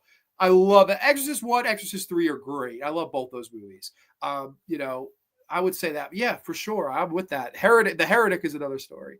Hot take. I really like Laws of Revenge. Well, that is a hot take. That take is on hot fire. American Werewolf in London definitely didn't need one. No, it didn't need American Werewolf in Paris. That's right. What are other unnecessary? How about the Howling? Oh my God, all the bad Howlings. Did we really need another Howling movie? Horrible. But there's like 7 or 8 Howling. There might be even 9. I don't even know. I've lost track of how many Howling movies there are. I have too much respect for myself to know how many Howling movies there are. I don't know, man. I don't know. I love Exorcist 2, but that's another hot take. Holy shit. Jaws the Revenge and Exorcist 2 on a repinch. That would be quite the thing. That would be quite the double feature. Let's get to the next questions, though. From Brianna, 57. Wow, just stumbled across your channel, but I'm already hooked. Definitely sharing this with my friends. I know they'll love it too. Also, congrats on 300. Hopefully, we can all celebrate that milestone with you live. Keep up the awesome work. Do you think the horror movies were scarier in the past, or are modern ones better? Horror movies in the past. That's a slam dunk answer. Also, what's been your favorite moment as a YouTuber so far? Wow. I don't know. I guess, when somebody says to like something like Mateo said, to say that I'm like the best weekly show, that's the best moment you could get, really. Like for even one person to think that is so nice. So yeah, I would say that, like, compliment like that. When you get a compliment when someone says, like, I've had some people say to me, they found solace in the show. Like I have a friend that was going through a really rough time, And she reached out to me. She said, half the time I don't know what you're talking about. And I was like, yeah, I know. So I'm sorry. Like I'm a nerd. But she was like, I found my solace in the show. Like you've helped me through hard times. Just every Thursday, I know you're going to be there. I know we're going to have some fun. And I was like, that is the nicest thing in the world you could say. Like that is, it's finding solace in this. To me, it sounds crazy, but like that is the nicest compliment you can get. So as a YouTuber, yeah, even if one person considers it the best or one person found solace, that's, one more than I ever thought I would help find something like that. So that's really cool to me. Haven't seen enough. I haven't seen the RoboCop films, but the first one is enough. I argue Jaws of Revenge is more enjoyable than Jaws 3. Oh, holy cow. I actually don't hate Jaws 3 more. I think Jaws 3 is better than Jaws of Revenge. Children of the Corn or Puppet Master have gone so far. Puppet Master, I don't mind after like the first like 3 or 4. Children of the Corn, holy shit, how many Children of the Corns could they do? Wrong Turn 6, Colin Kelly, welcome. Yeah, Wrong Turn, after Wrong Turn 2, they all go to shit. Children of the Corn, after the first one, they all go to shit. Really, maybe the third one's okay. Puppet Master, better than Children of Corn. Yeah, I would agree with that. John Grande, you have to understand, I like a lot of movies people hated. Well, hey, that's totally fine. You can be open with your opinions. I'm not answering that question, John. I like all the Children of the Corn and Puppet Master movies. Okay. You're a really nice, articulate guy, Grande. So there you go. So that's why we do this. Kubrick lover. Thank you, man. Should people put Wrong Turn 2 over 1 be institutionalized? Well, institutionalize me. I like Wrong Turn 2 better than Wrong Turn 1. I like this. I think the second one's better. I think it's just so much more realized. I like the first one a lot, and I think it's Eliza Dushku, Desmond Harrington, Jeremy Sisto, Manuel Chiriki, really good cast. Kevin Ziggers, Lindy Booth. Really, I could name the whole cast. Like that's a good movie, the first Wrong Turn, but I like the second one better. The whole reality TV show and the fact that they've played with the stereotypes of a slasher movie. And this movie, it's not the final girl, it's the jock and the goth girl. They're the ones that make it out alive. I liked that. They played a little bit with the stereotypes of a slasher movie, and I thought it was gory enough. You have the lady that gets cut in half. You have the crazy axe to the head scene. You have the fun nod to the Texas Chainsaw Massacre at the end and that dinner scene. I don't know. I like Wrong Turn 2. That's my cup of tea for sure. What if they made a Hereditary sequel? Well, Brienne, I would probably be institutionalized. I think the Lord Freed said it best. I would check myself in like Ali Larder in Final Destination 2. I would just, put myself in a padded room and fucking white clothes and I would sit there in a straitjacket until, they said it was open to out and clear.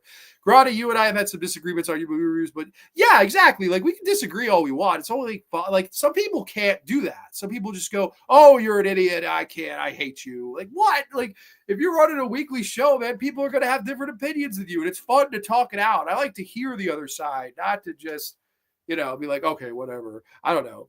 That's it. I'm unsubscribing. No, just kidding. No, I appreciate it. No, I like both. And to me, you can't go wrong with those first two. After that, you could go wrong. You take a wrong turn when it gets a wrong turn 3, for real. They need to leave Hereditary alone. I agree. Please leave Hereditary alone. Okay, next question from Ebley. Newbie here. Your insights are next level. Thank you. What's the most underrated horror movie that the most people need to watch? 2, also, how long does it usually take to edit your videos? Well, yeah, you definitely are new here because I don't edit shit. I don't really edit anything. I just come on here and scream for 2 hours. Basically, Alpha said it. I cut a promo for 2 hours. Tonight, probably 3 hours because we have a lot of questions still. I'm going as fast as I can. I'm sorry. I don't edit my videos. That's my answer to the first question. Second one, what's the most underrated horror movie that more people need to watch? I will say it once. I'll say it a million times. It's Burnt Offerings. That's the most underrated horror movie ever made. In my opinion, Burnt Offering should be considered up there with the best of the best. And it just never will be. I don't know why. Maybe it's just maybe the title doesn't draw. Maybe, I don't know. I don't know what it is, but Burnt Offering is my answer. From the next question is from Do You Know 00? Which horror franchise do you think is the best overall story? What's your biggest struggle with making content? Biggest struggle with making content would be to stay fresh. I always like to stay as fresh as possible and keep as much variety as humanly possible, right? Like I know certain episodes aren't going to draw to everybody, right? Like when I do the Japanese horror shows do great on replay. They don't really do good live, right? Like it's a subject audience, right? Like Curly, I know Curly loves the Japanese horror show. She's there for all of them. But if I do a show on slasher movies, if I do a round table, she's not necessarily going to be there for those. It's just certain people are going to go for certain topics. So it's just a matter of like keeping it as well rounded to get as many people even on off or on weeks that you could do. So that's my biggest challenge is I like to try to keep it as variety filled as possible. And it's really hard sometimes because there's some times where it's like, you know, I'm like, oh my God, I don't want to talk about this again. So I shoot for something else. But then, oh my God, I don't want people not to watch. It's a whole internal dilemma that you get, I guess. Horror movie that I think is the best overall franchise story. I don't know. I have no goddamn idea. I don't know. I can't answer that one. I'm sorry.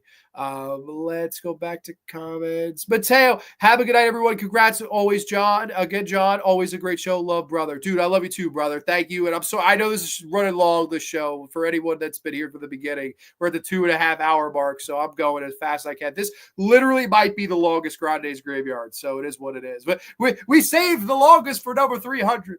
I also like the Cat in the Hat. I do too. Wrong Turn 4. Oh my God, dude, if you watch my review of that movie. I freaked out. That might have been the biggest rant I ever did on this channel was Wrong Turn 4. Yes, Bert's Offerings is fantastic. It is better than Amityville, yet Amityville has the love and notoriety. This is weird. I like Bert's Offerings. It's awesome. I agree with you, Trench. Let's see. Byzantium Wreck was a good underrated movie. Love this. Oh, dude, I love Byzantium too. Amityville Horror. I actually that's so funny you said that. I just rewatched Byzantium not even a week or so ago. Such a good movie, man. I love that one. I hope that gets a special edition someday with like interviews from Gemma Arterton. Amazing. I love that movie. That's a great vampire movie. Amityville, the first one is good, but overrated in my opinion.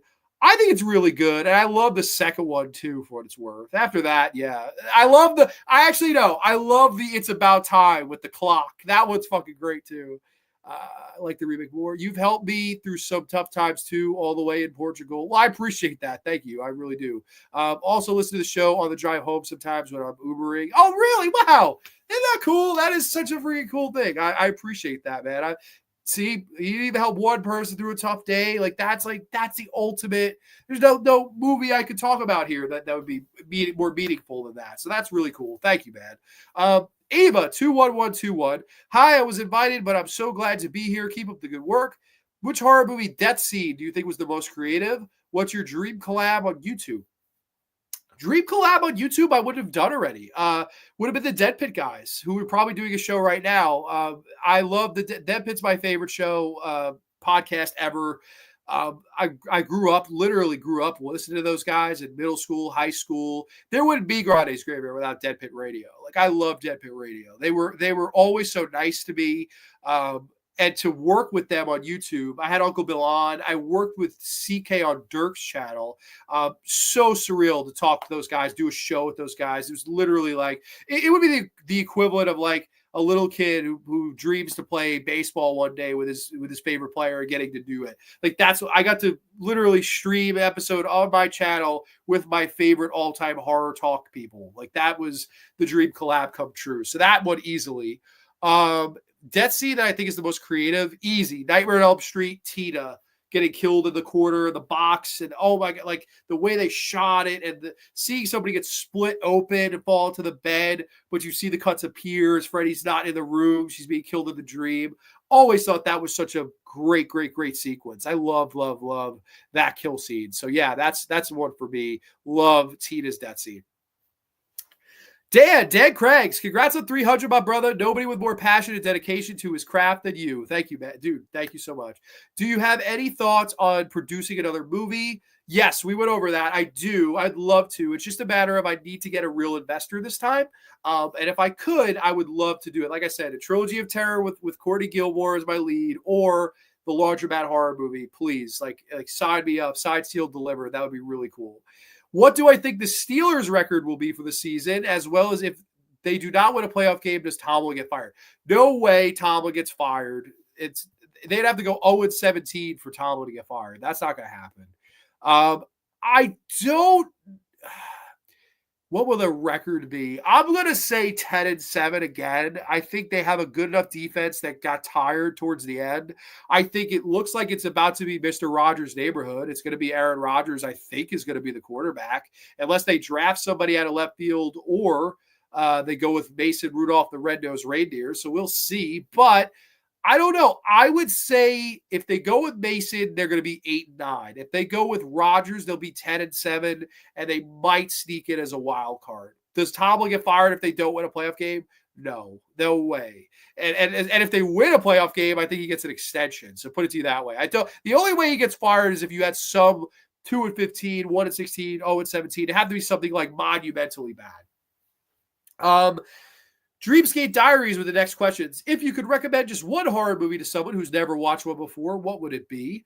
Have people ever found it weird that you love horror movies? Oh my God, all the time people find it weird I love horror movies. Like, I'll be at like parties or family events and someone will come up to me and go, they tell me you have a podcast. What is it on? And I'll say horror movies. And they will look at you like you have steaming turds coming out of your mouth. Like, what? Horror movie? Why? You get some weird looks, unfortunately. It's just not, at least maybe it's just around me. I don't know. It's just not a popular subject. People always look at me crooked and they say, no, if you did sports, I'd watch, or, if you did wrestling, I'd watch. And I like to do wrestling. And I don't even mind doing sports, but it's like, there are so many of those shows. There's so many of them. It's kind of backloaded. With this, it's like I love doing this. Like, I like this better. Like, could I do these about sports every week? Absolutely. But I would just get more tiresome, and I don't have as much passion for sports as I do for horror movies. Call me whatever you want to call me, but that is kind of where it is at. So yeah, that's where I'm at with that. And if I could recommend just one horror movie to someone who's never watched one, you have to pick mainstream. You know what? I would start you the way I started. Friday the 13th, the original Friday the 13th. Why not? That's the one I started with. That's be the one I'd recommend. Where were we? I had an idea for a launch battle. Oh, did you? Okay, you'll have to shoot that my way because I have a good idea what we're on too. What is a horror movie series the people like that you think is overrated? Horror movie series. Paranormal Activity. Easy one. If Rodgers is the QB, they'll be playing for the number 1 seed of the AFC. Book it. Really? You feel that strongly that they could be in contention for the number 1 slot, home field advantage throughout the playoffs? That is an interesting take. I think they win 10 games with Rodgers if he's the quarterback. I think they win like 8 with Mason Rudolph, 7 or 8 in that ballpark. I don't think you're winning more than 8 games with fucking Rudolph the red-nosed reindeer. Unless, listen, if they want to draft somebody, if they want to trade for somebody, sure, but I don't think that's going to happen. I think it's Mr. Rogers' neighborhood in Pittsburgh, man, and that's fitting because obviously, if anyone knows what that reference Alpha does. Popular subject here, film and horror, absolutely, but it's not. At the same time, it's not. How many weekly horror podcasts are giant? How many? Really, I'm asking. Like, genuinely, I don't know the answer. I don't think it's many, though. Like, yeah, do a Dead Meat. They have way better production value than me, but their audience is completely different. They're going to gel and jive and sell to whatever demographic they have. My demographic is going to be all over the fucking place because that's what the show is. It's variety. It's all over the place. And I'm all over the place. It's all over the fucking place. So that's hence why, I don't have the success that something like they do. Congrats on 300, my brother. Dave Craigs just answered your questions, buddy. Dude, thank you so much. I appreciate that. It's like with reality TV, people want to admit it publicly, but watch it all the time. That's a good point. Yeah, there are closet horror fans for sure. Let's see. Friday the 13th, 3 or Hills of Ice 2? Well, if you're asking me what's better, I like Friday the 13th 3 better. Hills of Ice 2 is a piece of shit. Grande, there's popular. I'm sure there are, but is there really that many? Like, there's not many than sports or wrestling or like. Holy shit. There are people that get paid professionally to talk about sports on the radio. Like, can you imagine that? Because you imagine getting paid professionally to talk about a passion you like on the radio. Holy shit, that's the American dream. Yeah, I agree with that. Dead meat I hate dead meat. I just don't like it. But it's, again, I'm not their demographic. I'm just not. So it's not really, is it fair for me to shit on it? Probably not. It's just not for me. It's just not my cup of tea. It's not what I would gravitate towards personally. But it is what it is. Success for now. I like 3John. Okay. I don't talk about my channel with anyone in my day-to-day life. I just already assume they don't give a shit. I mean, I won't lie. I talk about the show in front of people that don't care. Like because it's a passion. It's just like anything else. Like I love to I've had people look at me like sideways, like, what? He talked about zombie movies? Like, why? Like, what are you doing? I don't, because I love zombie movies. That's why. Like, I don't know. That's just me, though.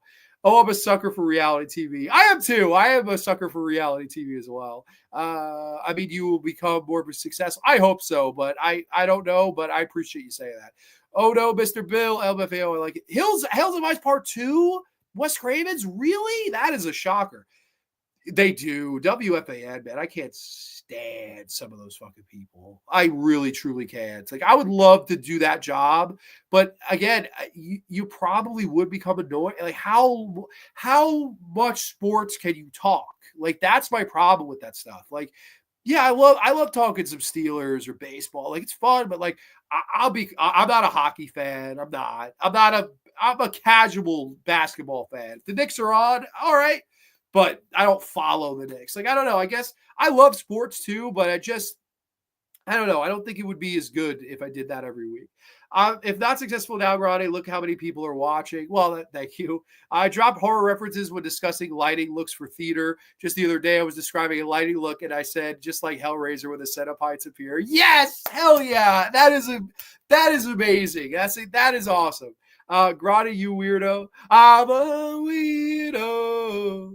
What's your take on women's wrestling taking up half the pay-per-views these days? I just skipped half the show. I mean, I think there are some really great, talented women's wrestlers. I know there's some people that can't get behind women's wrestling, and that's fine. Like, listen, we were subjected to how many broad panties matches, how many like lingerie pillow fights. I get it. I get people that don't want to watch women wrestle. I get it. I totally get it. You want valets, you want managers, you want sex appeal. There's nothing wrong, man. Women do draw and ladies draw the bed. That is a fact. With that being said, though, I think Io Sky is the best wrestler in the world. I truly believe that. I think she's the best wrestler I've seen in a really long time. I love watching her. Rhea Ripley is like the Stone Cold Steve Austin of women. She comes out, that place goes nuts. Belair is a great worker. Lila Valkyria, even though she doesn't have a personality, she's a great worker. Liv Morgan has grown. Alexa Bliss is a great character, great promo. I like it. I would never skip. I'd be like, oh, the women and skip it. I'm not that guy. I know there are people that are like that. But it could be a situation where if I don't like I like Bailey. I don't like Mercedes Moné. There are some with Charlotte. Oh my God, how many fucking matches could Charlotte win? Enough. Oh my fucking God. If it's those people, yeah, maybe. But I like women's wrestling in general, to answer your question. I'm not into much sports besides wrestling, and that's sports entertainment. I need stories, but like basketball once in a while. Okay. Inside the Graveyard, John Grande's real life show. Yeah, we have Showtime film me for a week. It'd be the most boring week in history of weeks. Not a sports fan. Broad patties were super fun. Puppies, JR. Yeah, exactly. I mean, John Grande's reality show. Some of the women's matches can be entertaining, but PC culture ruined sex appeal in WWE. That is true. That like now, I feel like it. I would say, Dan, I would even go as far as say that with horror movies as well. Like the Terrifier. Terrifier is so popular. It's so over. It's so beloved. To be a great slasher movie, has to have fun over the top characters, memorable moments like that, great kills, creativity, gore, and sex appeal. I like some sleaze in my slasher. Am I so bad for wanting to see sleaze in my movies? And they are fucking just done with sleaze. It's like sleaze doesn't exist anymore because it's degrading or it's wrong or it's not politically correct. Listen, if I'm going to have a fun night at the movies and see some people get hacked up, what is so wrong with seeing a lovely lady do a striptease? What the fuck is wrong with that? And there are people that will tell you, oh, I don't need that in my horror. In my horror, it's about gore. fuck you. I like gore, but fuck you, because people like you are the reason I don't get to fuck see any yits or ass or fun in my slasher movies. It's a popcorn movie. I can sit there and go, wow, she has ginormous ass. I love her ass. It's amazing. Oh my God, here comes the killer. Holy shit. Run away, bitch. I don't want that ass to die. You're robbing the casual fan of that. You're robbing me of sleaze. What would Debbie Sue Voorhees have done? What would fucking Debbie Moore have done? And I Spit in Your Grave. What would fucking Camille Keaton? How many fucking women have got naked or showed some skin or did a lap dance like in Death Proof, Vanessa Perlito style? What the fuck is wrong with sleaze? I'm such a horrible guy because I like to see some yits.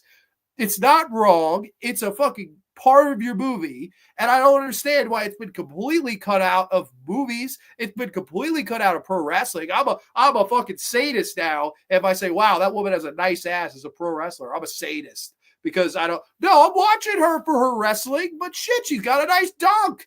What is wrong with that? I don't know, man. I get pissed off. It pisses me to fuck off because it's like it's a part of society, whether you like it or it's politically correct or it's not. It's a fucking part of it. It is. Look at the history of the fucking history of anything. There's some sleaze. There's a goddamn yit in there somewhere. EO is great. They're treating her like shit in this triple threat. She should have won it back. I think she's going to win the Mania match. I think that's the whole, at least I think so. I don't know. I hope she wins. She's my favorite. I love EO Sky. I'm so glad that I'm not alone here about sports. Yeah, no, sports isn't for everybody. It's not. It's when they have a Royal Rumble or tag team shit, you see how terrible the division really is. Get 3 or 4 women really over. That's a good point. Some of them can work, but they're not necessarily over. So I know what you mean. I love Stephanie Vaquer. Holy, you want to talk about a great ass? Holy shit, man. Sleaze in a heart. When did it happen? When fucking sleaze became I can't, like these Terrifier movies. You have a couple fucking in the shower, but I didn't see any nudity. What are you talking? What shower scene have you seen in a film where we don't see any fucking nudity of these people having sex with each other? Oh, but we got to see Art the Clown shove a chainsaw up his rectum. Whoa, yeah, fuck you. Give me some yits, man. You just had a Jim Cornette, but it's the truth. It is the truth. I don't like what.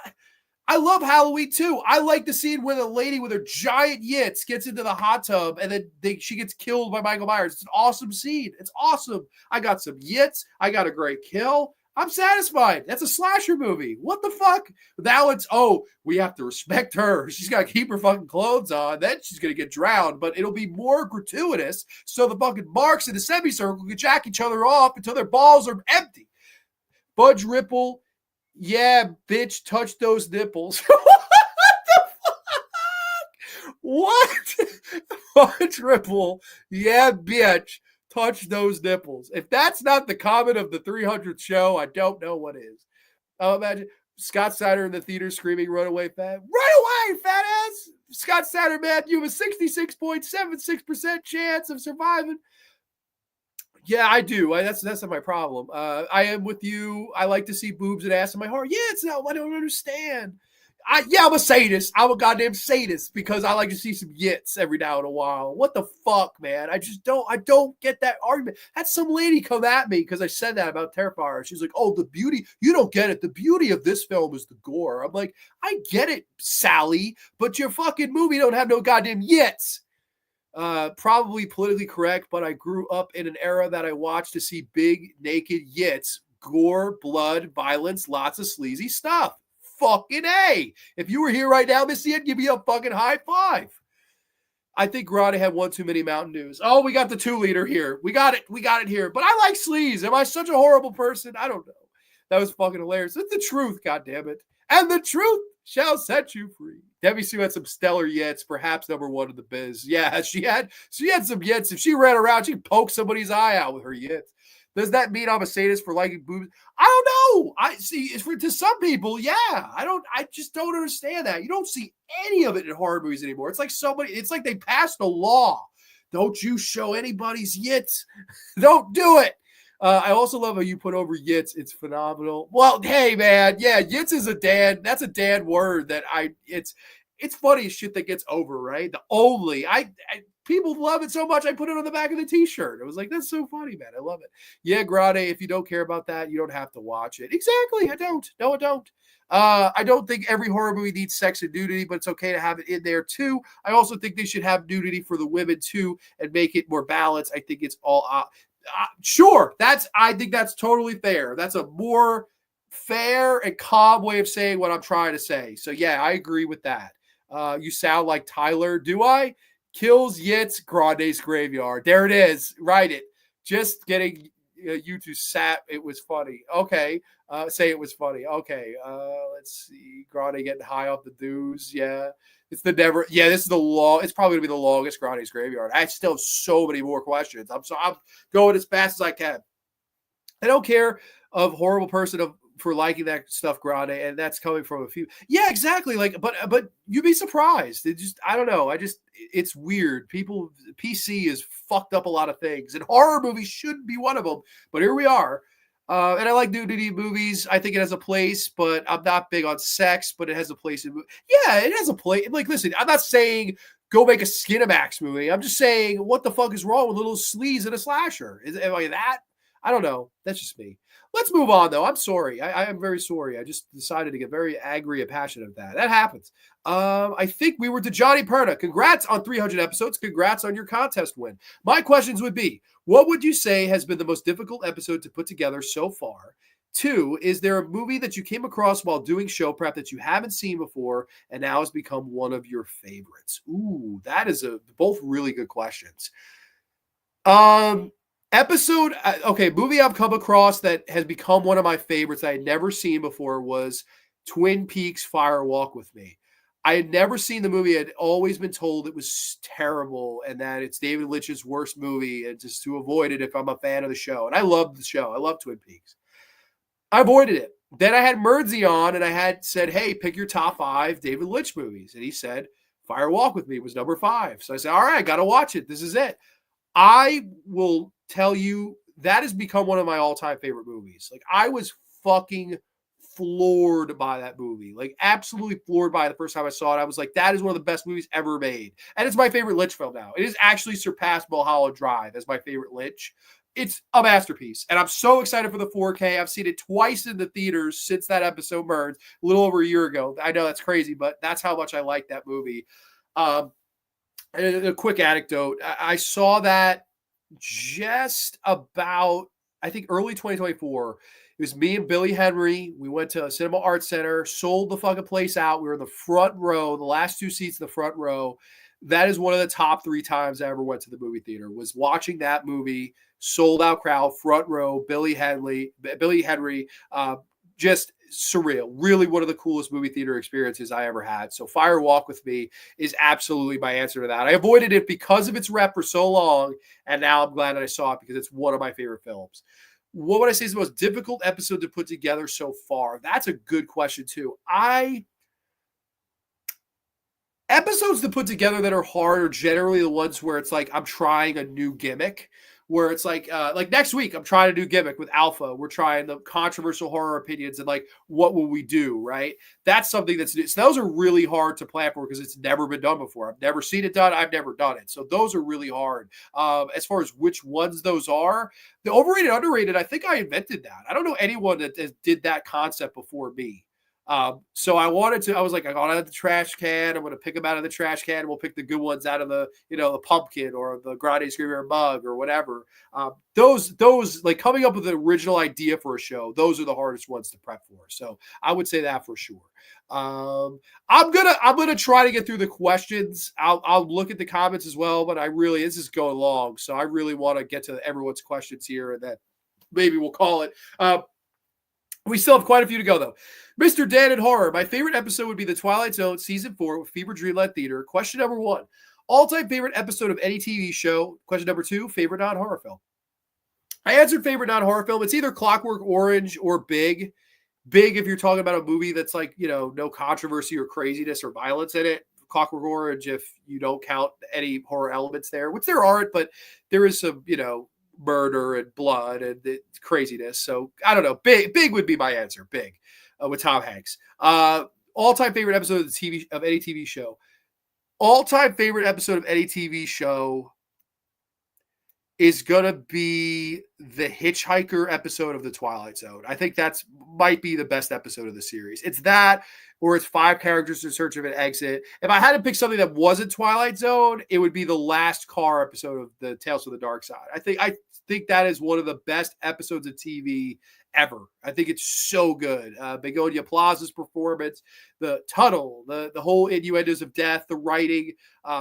Incredible piece of work. I love The Last Car. The Last Car would be my favorite episode of any TV show that's not the Twilight Zone. So that would be that one. Let's see. Trenchy's questions. Hey man, congrats on 300 shows. You work hard and are passionate about what you earned. My favorite episode, there's a few, obviously. The one we did was fun on Pet Cemetery. And I appreciate you having my dumbass on. You're not dumbass, no. But other ones I like was Waxwork fan commentary. I miss doing those. I don't do fan commentaries anymore. That was my first time seeing Waxwork. So cool. Thank you. The Spider-Man villain ranking one. That was a lot of fun. I appreciate you bringing that one up. I like when you talk about other stuff like cartoons, wrestling, or other movies that aren't horror. I love the film, shows, storytelling in general. And while I love horror, it's fun to see you flip the script once in a while. Thank you. I like to do that too.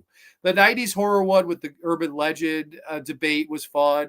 Your one with John Steele talking Tales from the Dark Side. Always a great pleasure talking with John Steele. March Madness, those are really fun. I didn't do that this March, but I had a fun time doing those as well. Sorry I couldn't pick just one. Those were the ones that stood out. Okay, for questions, first, this is going to be a little personal. You don't have to answer. If you don't want to, I'll supply a third optional replace question just in case. One, what was a lesson in life that was super hard and hurt to learn, but you appreciate learning it the most? Two, what is a folktale or mythology monster that you think hasn't been used in a horror film that you think should be used, or if it should be used more effectively? And then you ask me an optional question, pineapple or coconut. Well, pineapple, I'll answer it, but I'll answer the first question too. Let me answer the monster question first. That's a lot less deep of a question. Folktale or mythology monster that you think hasn't been used in a horror film or should be? Wow, that's a good one. Oh man, folktale or mythology monster hasn't been used. It would be the H.P. Lovecraft story for me, The Unnameable. Even though they made a movie of that, I would say that because I think there's so much you could do with it because it's all been the horrors of describing what you're seeing, but you never see it. That's the whole H.P. Lovecraft spin on it. I always love that. So I would say that. I would say The Unnameable. I would do another The Unnameable where we never see the monster. I think that would be really cool. What was a life lesson in life that was super hard to and hurt to learn, but you appreciate learning the most? Wow. I don't want to get too deep, but I guess my answer to that would be I had an on and off relationship with a girl for a long time, in and out over years. Yeah, this is hard to talk about. I'm sorry. If I get emotional, I'm fucking sorry, but this is it is a tough sore subject for me, but I will answer the question. We were on and off for a while. We rekindled at a point, and we were really making big plans, for children, for a house, for marriage, for all these things. All these things were discussed, and I was really looking forward to them because I've dated a few people, but the thing is, like, I loved this person. I truly that was the one thing that was there. I loved her. Like, I really did. I like, people say they don't know if love is real. Love is real. Like, I only felt it ever for one person, but I really did feel it for her. And, she had a lot of, issues. I won't go into what, but definitely a lot of issues. And I thought I'll show her all the love in the world. I'll treat her better than anyone's ever treated her. I kidded myself into thinking that I could really, not change her, not save her. Those are horrible words to describe it. But I thought that my love could surpass any problem that she had in her day-to-day life. And it unfortunately, the hard life lesson that you had to learn is sometimes it's like, you can't fix somebody. You can't love somebody to the point where you're 100% for them and they're only X amount of percent for you. You really, it's a shared thing. the true couples, the best couples are always even, right? It's you put as much effort, I put in as much effort. When you're going to the 70, 80, 90 percentile of I'm caring about you, I'm showing you my love, I'm doing everything I can to make this work. And the other person isn't putting in their percentage, right? It doesn't have to, listen, it could be a 60-40, it could even be a 65-30. When it gets to like 70, 75%, when it's getting to those ratios, there's just no, and even though I did love this person, they deep down inside, I think they wanted to love me back, but it just for whatever reason did not. There could be several reasons as to why. I've spent nights trying to figure out why. I may never know why, but it's a hard life lesson to learn. But you really have to get what you give when you're in love with someone. And even though my love could have carried us all the way to an altar, all the way to a house, all the way to a family, it probably would have ended horribly if all that stuff happened. So yeah, it hurts, but it's a life lesson that I've learned that I'll probably never have that again, right? If I ever have those feelings again, I don't know. I don't know if I'll, give up my heart so easily. I don't know if I'll rush in, right? I don't know. The honest to God answer, I don't know what the future holds, but it's a life lesson that I had to learn. It was very crucial, and I'm happy I learned it. It's sad it happened, but I'm glad it happened at the same time. I had some good times with her, and I don't know where she is now. I don't know what she's doing now, but I do hope her the best because I did that. Of all the people I've ever met in my life, there's been one I truly loved like that, and that was her. So yeah, personal one, I know. But I won't even go to comments because I know that's a crazy one. But Trenchy, dude, no problem. I see. I consider you a friend. It's not like you're asking me if I'm a stockbroker or whatever. Zetro75 asked 2 questions. Excited for 300, buddy. Thank you. Who is my hero? Who or what inspired you to start the show? My hero is Baba Grande. I would say Baba Grande is my hero. I love her so much. She's such a good lady. I do, I try to take things from her and my father of like, to apply to my real life, but she is just a great, great human. Like I love everything she does. I think she's just I like how she carries herself. It's not work ethic, it's life ethic. I like her life ethic a lot. The way she lives her life. I think that's a big inspiration to me. I hope like I could be as good of a person as her. So that would be my answer to that. She's my hero. I listen, there's a lot of people I consider a hero, but she would be the one for me. Absolutely. Who or what inspired you to start the show? I can tell a quick anecdote. I was in college, Farmingdale, Ram Nation Radio. I had a guy, Johnny Campbell, who I've never seen since college ended. Hope he's doing well. Johnny Campbell came up to me and said, "How the hell do you not have a podcast?" He said, "You are a fucking lunatic." He's like, "You got to talk about something." So I went to the Ram Nation Radio, was getting back up again, and I said, "Hey, can I do fantasy football show?" And they said, "Fantasy football show?" They were like, "We have 100 sports shows. You got to do something else." And I said, "Could I do horror movies?" And they were like, "Horror movies?" And they all kind of huddled. They were like, "What the fuck would it be?" And the show that you fucking are watching right now, 300 episodes later, yeah, the very first episode was recorded at Ram Nation Radio, Grande's Graveyard. I remember there were people there because they were scared I was going to just say something off color. I guess they were scared I was going to curse too much, or I don't think they trusted me at all, but they were like, "We'll give you a shot." I did the show, and then they were like, "Come back next week. We'd love you to keep doing this." And I kept doing it. And then when I graduated, I missed doing it. That's when I started doing it again. So yeah, that's pretty much how it started. It was this one kid who said, "You're a fucking lunatic, Grande. You got to go do a show." And I said, "Okay." And here we are, 300 episodes later.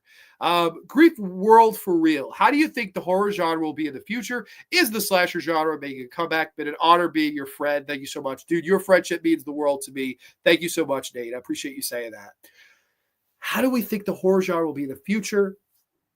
I think the horror genre is in for a long trip and not a good one. If this year's any inkling, it's really in bad shape. I don't have much hope for horror in the future. Is the slasher genre making a comeback? Terrifier is making a noise. Now, how many other slasher movies are consistently getting released and consistently making money? I'll wait for the end. There's nothing. It's really, really nothing. I don't know. I could have told you you're a lunatic, Grande. Yeah, anyone could have told me that. That is true. Thank you for answering. I try to asking hard questions. No, dude, no. I have respect for you, and like I appreciate you asking. I'm sorry. I'm just trying to get through these questions. So if I'm glossing over, I don't mean to gloss over any of your comments. I'm trying to get them both. But what the hell was I saying? Yeah, slasher movie. I would like to say yes, but what other slasher movies other than the Terrifier coming out and making a lot of money? I'll wait. There isn't. I don't know. I don't think so. Unfortunately, Hard Eyes bombed. That's a mainstream theatrically released horror movie that didn't do anything. So I don't know. I'd like to say yes, but no. Terrifiers made a fucking big noise, not slasher movies, unfortunately, in general. I wish they would. That would be cool. Heck yeah, baby Grande's Graveyard. Congrats on 300. Thank you, Zintel. Dev excited for the big giveaway. Question 1. In your opinion, what horror movie has the most satisfying twist ending? 2. If you could have any horror movie villain as a pet, who would it be and why? Wow. And my favorite episode was yours, would be the Fulci fan film week. All the guests you had were amazing. That'd be cracking up the whole time. The accents, the costumes. Yes, that was a fun one.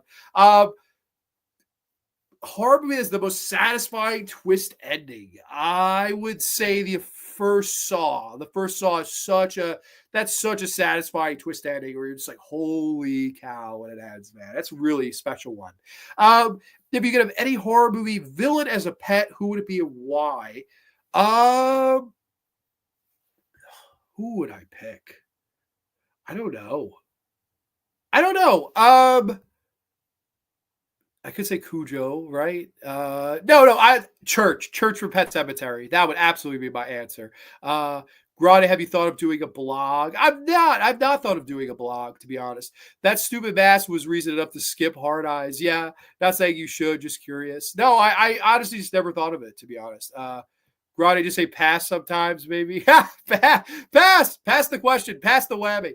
But thank you, Zintel. I appreciate that. Henry Horseman, so proud of you, bro. Number 1, would I ever consider doing a sports episode? I would do an episode on sports. Absolutely. I tried to do Grande's Gridiron where I did football picks every week.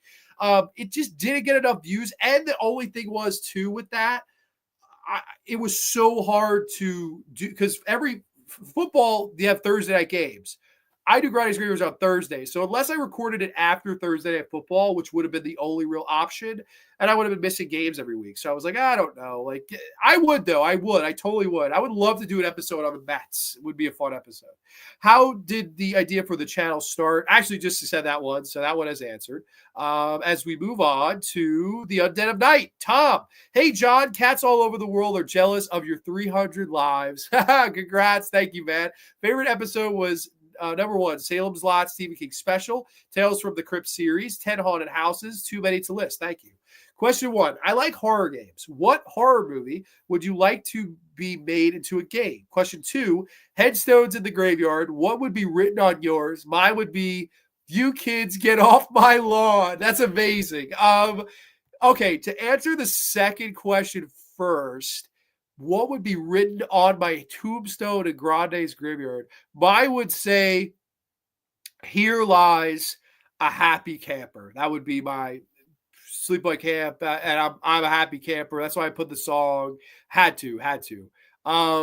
Horror. You like horror games. What horror movie would you like to be made into a game? That's an interesting question. Usually it's the other way around. Usually what's horror game should be made into a movie. I like that. You switched it around. Horror movie that should be made into a game.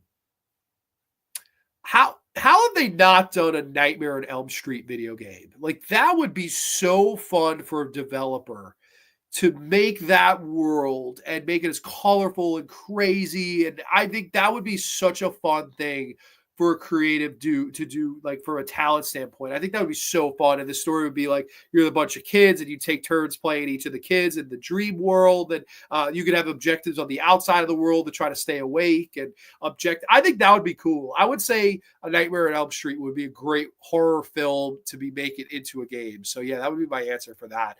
Thank you so much, Tom, for the kind words as always. I appreciate it. Let's see. Nick Reap, so hyped for 300. Congrats, brother. Thank you, man. What's your dream location to host the Graveyard? What episode had the worst prep? I'm biased, but my favorite episode was the Tales from the Crypt season 5. Just the ambiance and vibe was off the charts. Dude, always a pleasure working with you, man.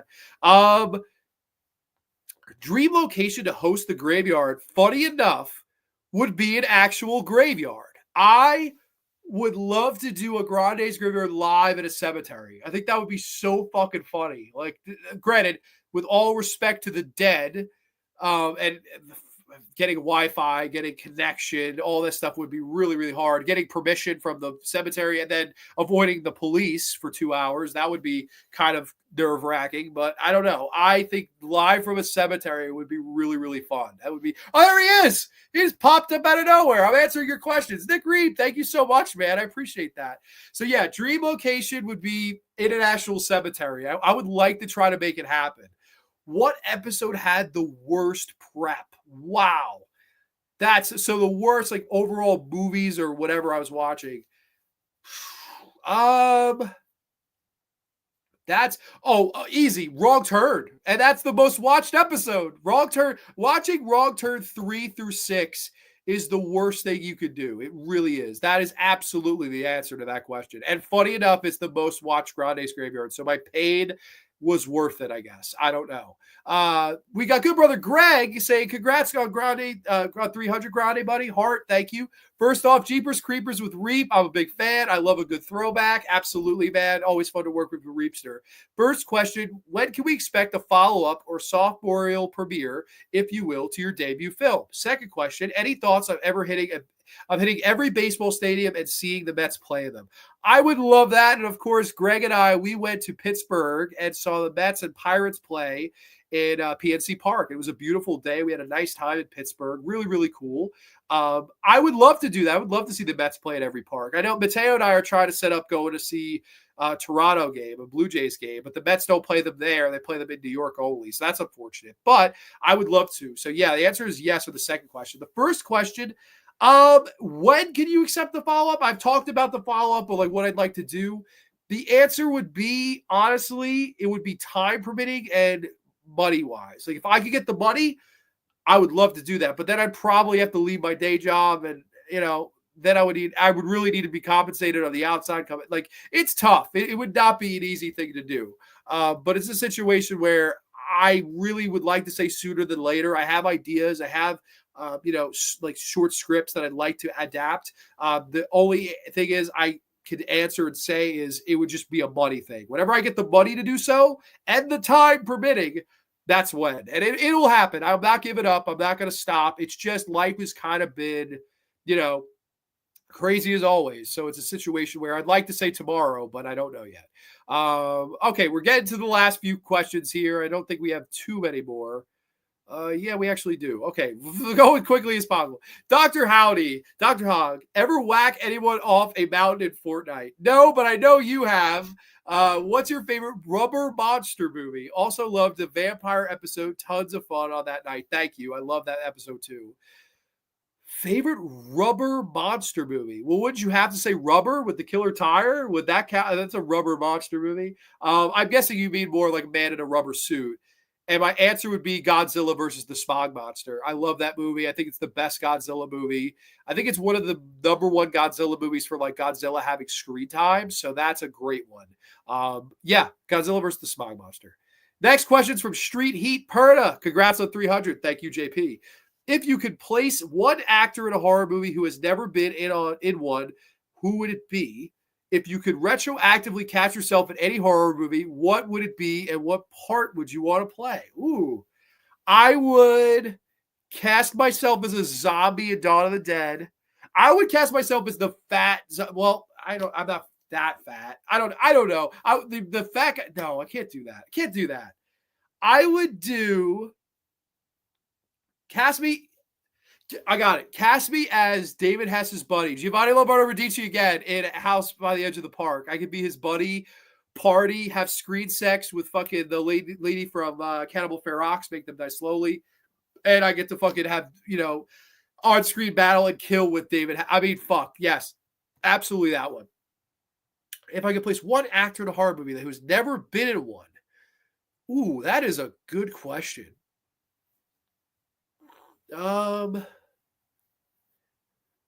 Oh, honestly, we're going to talk about him later this month. It'd be Leonardo DiCaprio. I know, Critters 3. He's in Critters 3. That's a horror movie. He has been in one, so that cannot be my answer. John Candy was in Clown Murders. Robin Williams was 1 Hour Photo. Does the number 23 count for Jim Carrey? Is that kind of a horror movie? I don't know. Kind of. I'm trying to think what fucking good, like a really good actor that I'd put in a horror movie that's never been in one. How about John Goodman? I think John Goodman would be a fun choice. Unless, do you count 10 Cloverfield Lane? I wouldn't. I would say that's a thriller. Whereas, yeah, give me John Goodman in a horror movie. I think that would be a lot of fun. Let's see. Andrew Palillo, got trouble. It's been an honor to have been a part of the 300. There's nothing like talking Godzilla with the Cemetery Man from Salem, Mass. Congrats and proud of you, my brother. Here's the 300 more. Thank you, Andrew. Have you seen the Spanish version of the 1931 Dracula? Would love to hear your thoughts and how you think it stacks up to the English version, considering some have the controversial opinion that it may be superior. The Spanish version of the 31 Dracula is a better shot picture. Like from a technical perspective, it's a lot better from a filmmaking standpoint. It's not as memorable. It's not as iconic. It's just not on that level of the Bela Lugosi version to me. But if there are people that feel that it is better, that's awesome. I can see someone who's more technical picking that movie, but you cannot deny the impact that Bela Lugosi had on horror. He was the first marquee. That was the biggest horror poster in a way of all time in 1931 was Dracula, Bela Lugosi. That was a big deal, man. So yeah, I would say that. If you had the power to change one single moment in pro wrestling, outcome, angle, turn, etc., what moment would you choose and why? Ooh, wow, that's another really good question. Huh. A moment in wrestling history that I would change the outcome. I got it. Okay, I got it. It would be Chris Jericho is one of my favorites. I know now he's kind of washed up, but I loved Chris Jericho. There's the great episode of Raw where Jericho beats Triple H for the title at the fast count, and they took the title away from him. I would have kept the title on Jericho and ran with it. I think he should have had a babyface run as the world champion, and I think that would have been the best time to do it. And if he didn't win it that night, I would have had him win it at the next pay-per-view. Like, he should have been a babyface world champion just to see how much merch he could have sold. I really think that's something that WWE made a big mistake on. Yes, he was the first undisputed champion, but all of his 6 world title runs, he was a heel. And I think that really was a mistake. I think Jericho is a very good babyface when he wants to be, and I think it would have benefited their company from a profit margin standpoint to have Chris Jericho be your world champion as a babyface. That's just me, though. I think that would have been awesome. Next comments or questions from followers at home. Gideon, congrats, man. Was your experience making your own short film beneficial for your normal video making processes? Where do you see yourself in a year from now in your YouTube journey? Thank you so much for the questions. A year from now in YouTube journey, I would say it's the format's not going to change too much. I hope to add new exciting shows to the gambit, but I think it's most likely going to be the same spot. Was your experience making your own short film beneficial for your normal video making process? I know what you mean. Like, if you make a film, you would think editing or producing a video would be easier. Not necessarily. Not really. I would say no, because again, the way I make videos is just I record a live stream, so it is what it is. I would say no, unfortunately, but I appreciate the question. Taylor Knox chimes in 300! Exclamation point. What was your most anticipated horror movie set to be released in the next coming years? Have you ever been to Universal Horror Nights? You should go and do vlog/rate the houses. That's a great idea. I have never been to Universal Horror Nights, and I always wanted to. That's actually something me and my ex discussed in detail about doing. I would absolutely love to do that someday. And if I vlogged my reactions, oh my God, that would be great content for the channel. So yeah, I would totally be down with that. Wholeheartedly. I think that would be a lot of fun. What was my most anticipated horror movie set to be released in the next couple of years? I would say Together. I think Together looks really good. I'm excited for that. Yeah, that would be my answer for sure.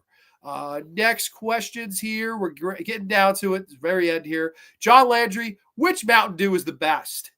Mountain Dew Original is the best. But then it's Code Red, and then it's Voltage. Those are the three best Mountain Dews. What's my go-to crack Donald's order?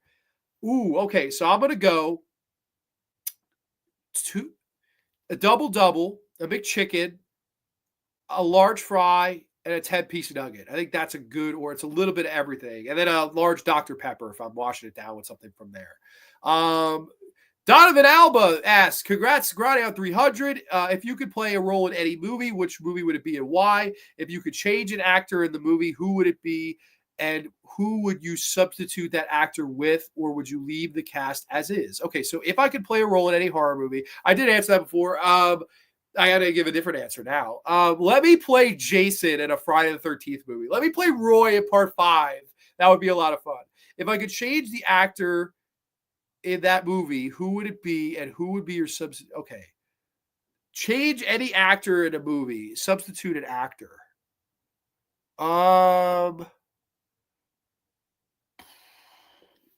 I don't know. I mean, in any movie. So what is a miscasting that I don't think worked that I could substitute anybody I wanted in? That's a good question. I mean, I don't know. That's a really hard one. I'm trying to think. A fucking good. I don't know. I'm sorry. You've stumped the Schwab here right at the end of the show. I have no idea. I'm trying to think of people that were miscast, like grossly miscast, and who I would have. Oh man, I'm sorry. This is like such a tough question. Give me. Let me come back. Let me come back on that one. I'm going to come back because there's only a few more questions. What do I think about AI becoming the new normal? Is it making life easier, or is it slowing and taking our ability away to think for ourselves? I think AI is a bunch of nonsense personally. So yeah, it is taking the ability away from being ourselves. Do you think ghosts are real, or is it all just in our heads? Some people say it's just our imagination playing tricks, but others have had creepy experiences they can't explain. Ever had a moment where you felt like you weren't alone, maybe heard weird noises, things moving on their own, or that eerie feeling of being watched? For me, I've never had a full-on ghost encounter, but I've had those little moments that make me question things, lights flickering or no reasons, random chills or stuff slightly shifting. Probably just coincidences, but who knows? I've never had a paranormal experience like that. I mean, do I believe in ghosts, though? Absolutely. There are absolutely ghosts. I do believe people fly around as ghosts and watch you. I totally believe that. I absolutely do believe in that. I also believe in reincarnation of some kind. I believe if you're a good person, you come back as like a rich person's dog. So you can't tell anybody you were a person, but you get to enjoy and eat rich food and be treated like a king. I believe in that. And then, going back to this is the last question: is who is miscast in my opinion that I would recast or substitute an actor with? I fucking really am having a hard time thinking of that, man. Jack Black was horribly cast in that King Kong movie. That's somebody that could have been recast in a different role. Give me Jason Lee in King Kong 2005 instead of Jack Black. I don't know. I don't fucking know. This show has gone on for hell and ever, so I have no idea. But that is the last question. So I'll get to your comments before we leave here. It's been a lot of fun. Never see The Ritual. I skipped a lot of comments. I'm sorry. You have to do Universal Horror Nights. Dude, it's one of my I really want to go. I went a few years back with some family. Absolute blast. I will go someday. I just got to figure it out, like a schedule for it. Never heard of Together. Dude, I'm curious to hear your thoughts, man. Totally curious to hear your thoughts. The show cannot end. Dude, yeah, I mean, fuck. I mean, this has been the longest graveyard ever. It is. This is the longest one for sure. Captain Skittles, I'm sorry. I did see your fucking comments before. Captain Skittles, thank you. I wanted to comment some question, but I couldn't think of any. Dude, no worries. I appreciate you catching the show out live. Oh my God, yes.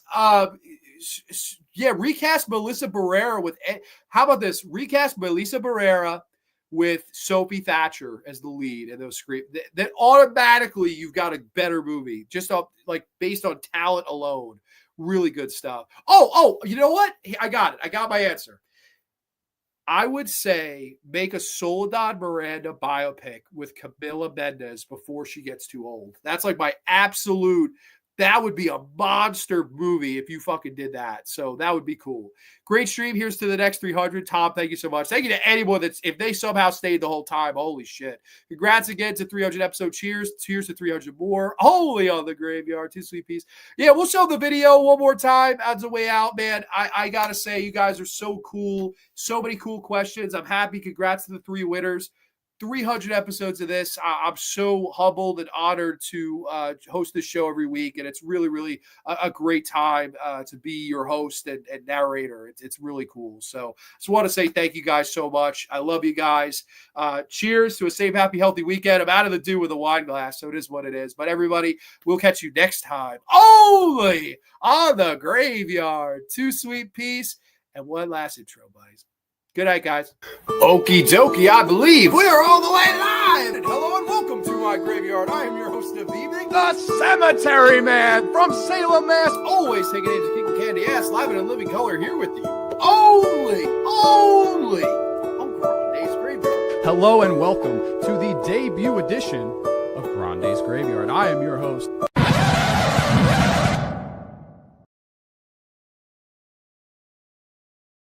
Oh,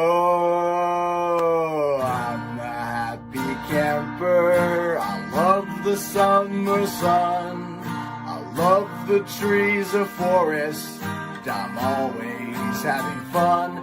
Oh, I'm a happy camper. I love the clear blue sky. And with the grace of God, I'll camp until I die.